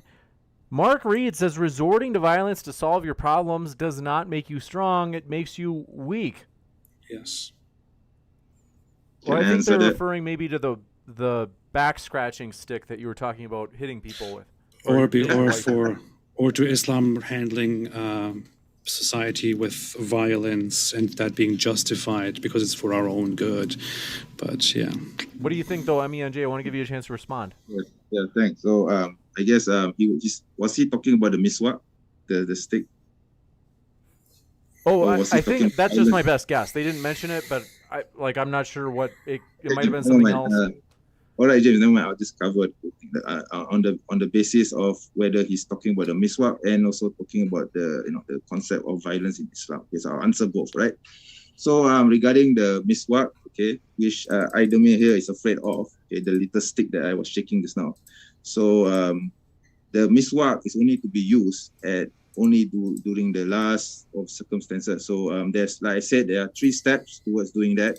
So first of all, and also the reason is because, let's say, the wife is rude to the husband or being, basically what we call nushuz, okay, or disobedient to the husband. So the first step is to, first of all, admonish her. Then the second step is to separate your bed from her. And the third step and the final step is, if she still is disobedient, then you beat her with a stick, okay? The point is to humiliate her and to make her realize that it is wrong for her to be disobedient to the husband. It's really that simple. It's nothing to do whatsoever with violence, like what you see in American societies where, or in the Western world where, people have been beaten black and blue, okay, due to Western secular liberalism, right? So, second part of the question, which is violence in Islam in general. So, I mean, Islam doesn't apologize for this. I mean, basically, I think you have heard what Daniel Haqi said about violence in Islam. So, we don't deny that violence exists in Islam, but it's not something which, you do at your whim and pleasure. We don't use it to oppress other people. We don't use it to force other people to come our way of life. We don't use it to, demean or humiliate people. We only use it if there are extreme circumstances as a very last resort. Okay. Like for example, let's say if the country is being attacked, for example, I mean, are you just going to, turn your right cheek and let your face be slapped? No. Of course, you're going to go to war. So it's that simple. Okay. Two points to very quickly object. The Western world is actually statistically seen significantly by a huge gap more peaceful and has much less violence than the Islamic world, which is publicly available statistics known by everybody. And the other part is, yes, Islam does establish a system in which people, especially men, are turned into mentally weak guys in the name of establishing authority. I mean, Jay, I'll give you a really short last word, then we got to go to the next one. So, again, the carrot Islamophobe is, conflating things again. So it's not because men are weak, which is why we admonish the wife, because she's disobedient. And like I said, it's a last resort. So we try to avoid that. That is why the first 2 steps come into place before the final step, right? So usually it might, it might be resolved earlier than expected. So it doesn't mean that, we just go ahead and, beat the wife. When this is empty, I've got to do this. It's just we've got so many questions. This is empty, so we use this. This one from Zagros Ozcan says, Mr. Apologist, I ban you from the Eminem fan club. And Isam Aulad. Sorry, sorry, can I respond to that? Yeah, can I respond? Yeah, I really love that rap god, by the way. So yeah, I mean, sorry, you can't ban me for Eminem, my Eminem. Okay. This one from Isam Aulad Ali says, how come Allah did not preserve one interpretation of Islam and the Quran and rather allowed hundreds of different sects with different interpretations? Well, it's the nature of humans to distort and change and reinterpret the message which God has sent to us, which is why we have so many religions in the world. Okay? It's not just Islam, which is divided into many sects. It's also Judaism, it's also Christianity, it's also Buddhism, it's also Hinduism. Basically all religions in the world suffer from this. And it is it's imperative upon the person to, of course, study the religion and learn the right path. It's really that simple. So I've dedicated myself to studying religion. So yeah, I rediscovered religion back in my teens. Back then I wasn't really that religious, but later on, okay, thanks to people like Ademir here, before him, that is, I realized that Islam needs a response, and I decided to learn my religion again, and that is why I'm able to refute people like him, and I intend to make this a career, okay, for until the end of my time, to stop people like him, okay, from spreading their filth about Islam. You're doing a fantastic job. This one coming in from, do appreciate it, Ray Cosby. Says, Muslim apologist, what would you add to the Quran to stop followers from attacking blasphemers? I don't have to add anything. It's already in the Quran and Hadith. So yeah. You got it. And let me just double check. I think we've gotten to the end of the question list. Want to say thanks so much for being with us. We really do appreciate it, folks. It's been a great show. Thanks for all of your support. We're at 374 likes. We can easily get to 400 likes, folks, if you haven't hit like yet. That will help this debate be seen by more people, as really YouTube does recommend it more, and it's more likely to get ranked. In other words, more people are more likely to see this debate if you hit like. So if you thought your side won, you thought your side was more persuasive on this particular question, hey, great reason to hit like, as more people will see this debate. But want to say, most of all, thank you so much. Muslim Apologist and Apostate Prophet, it's been a true pleasure to have you guys with us tonight. Folks, they're linked in the description. Want to remind you, you can learn more about their views, and that includes if you're listening via the Modern Day Debate podcast, as all of our debates end up on the podcast, and we link our guests in the description box there as well. Thank you very much, Muslim Apologist and AP. Thank you so much. Thanks, everybody, and stay away from Islam. Have a great rest of your night, folks. I'll be back in just a moment to let you know about juicy upcoming debates, of which we have plenty coming up, so stick around for those updates.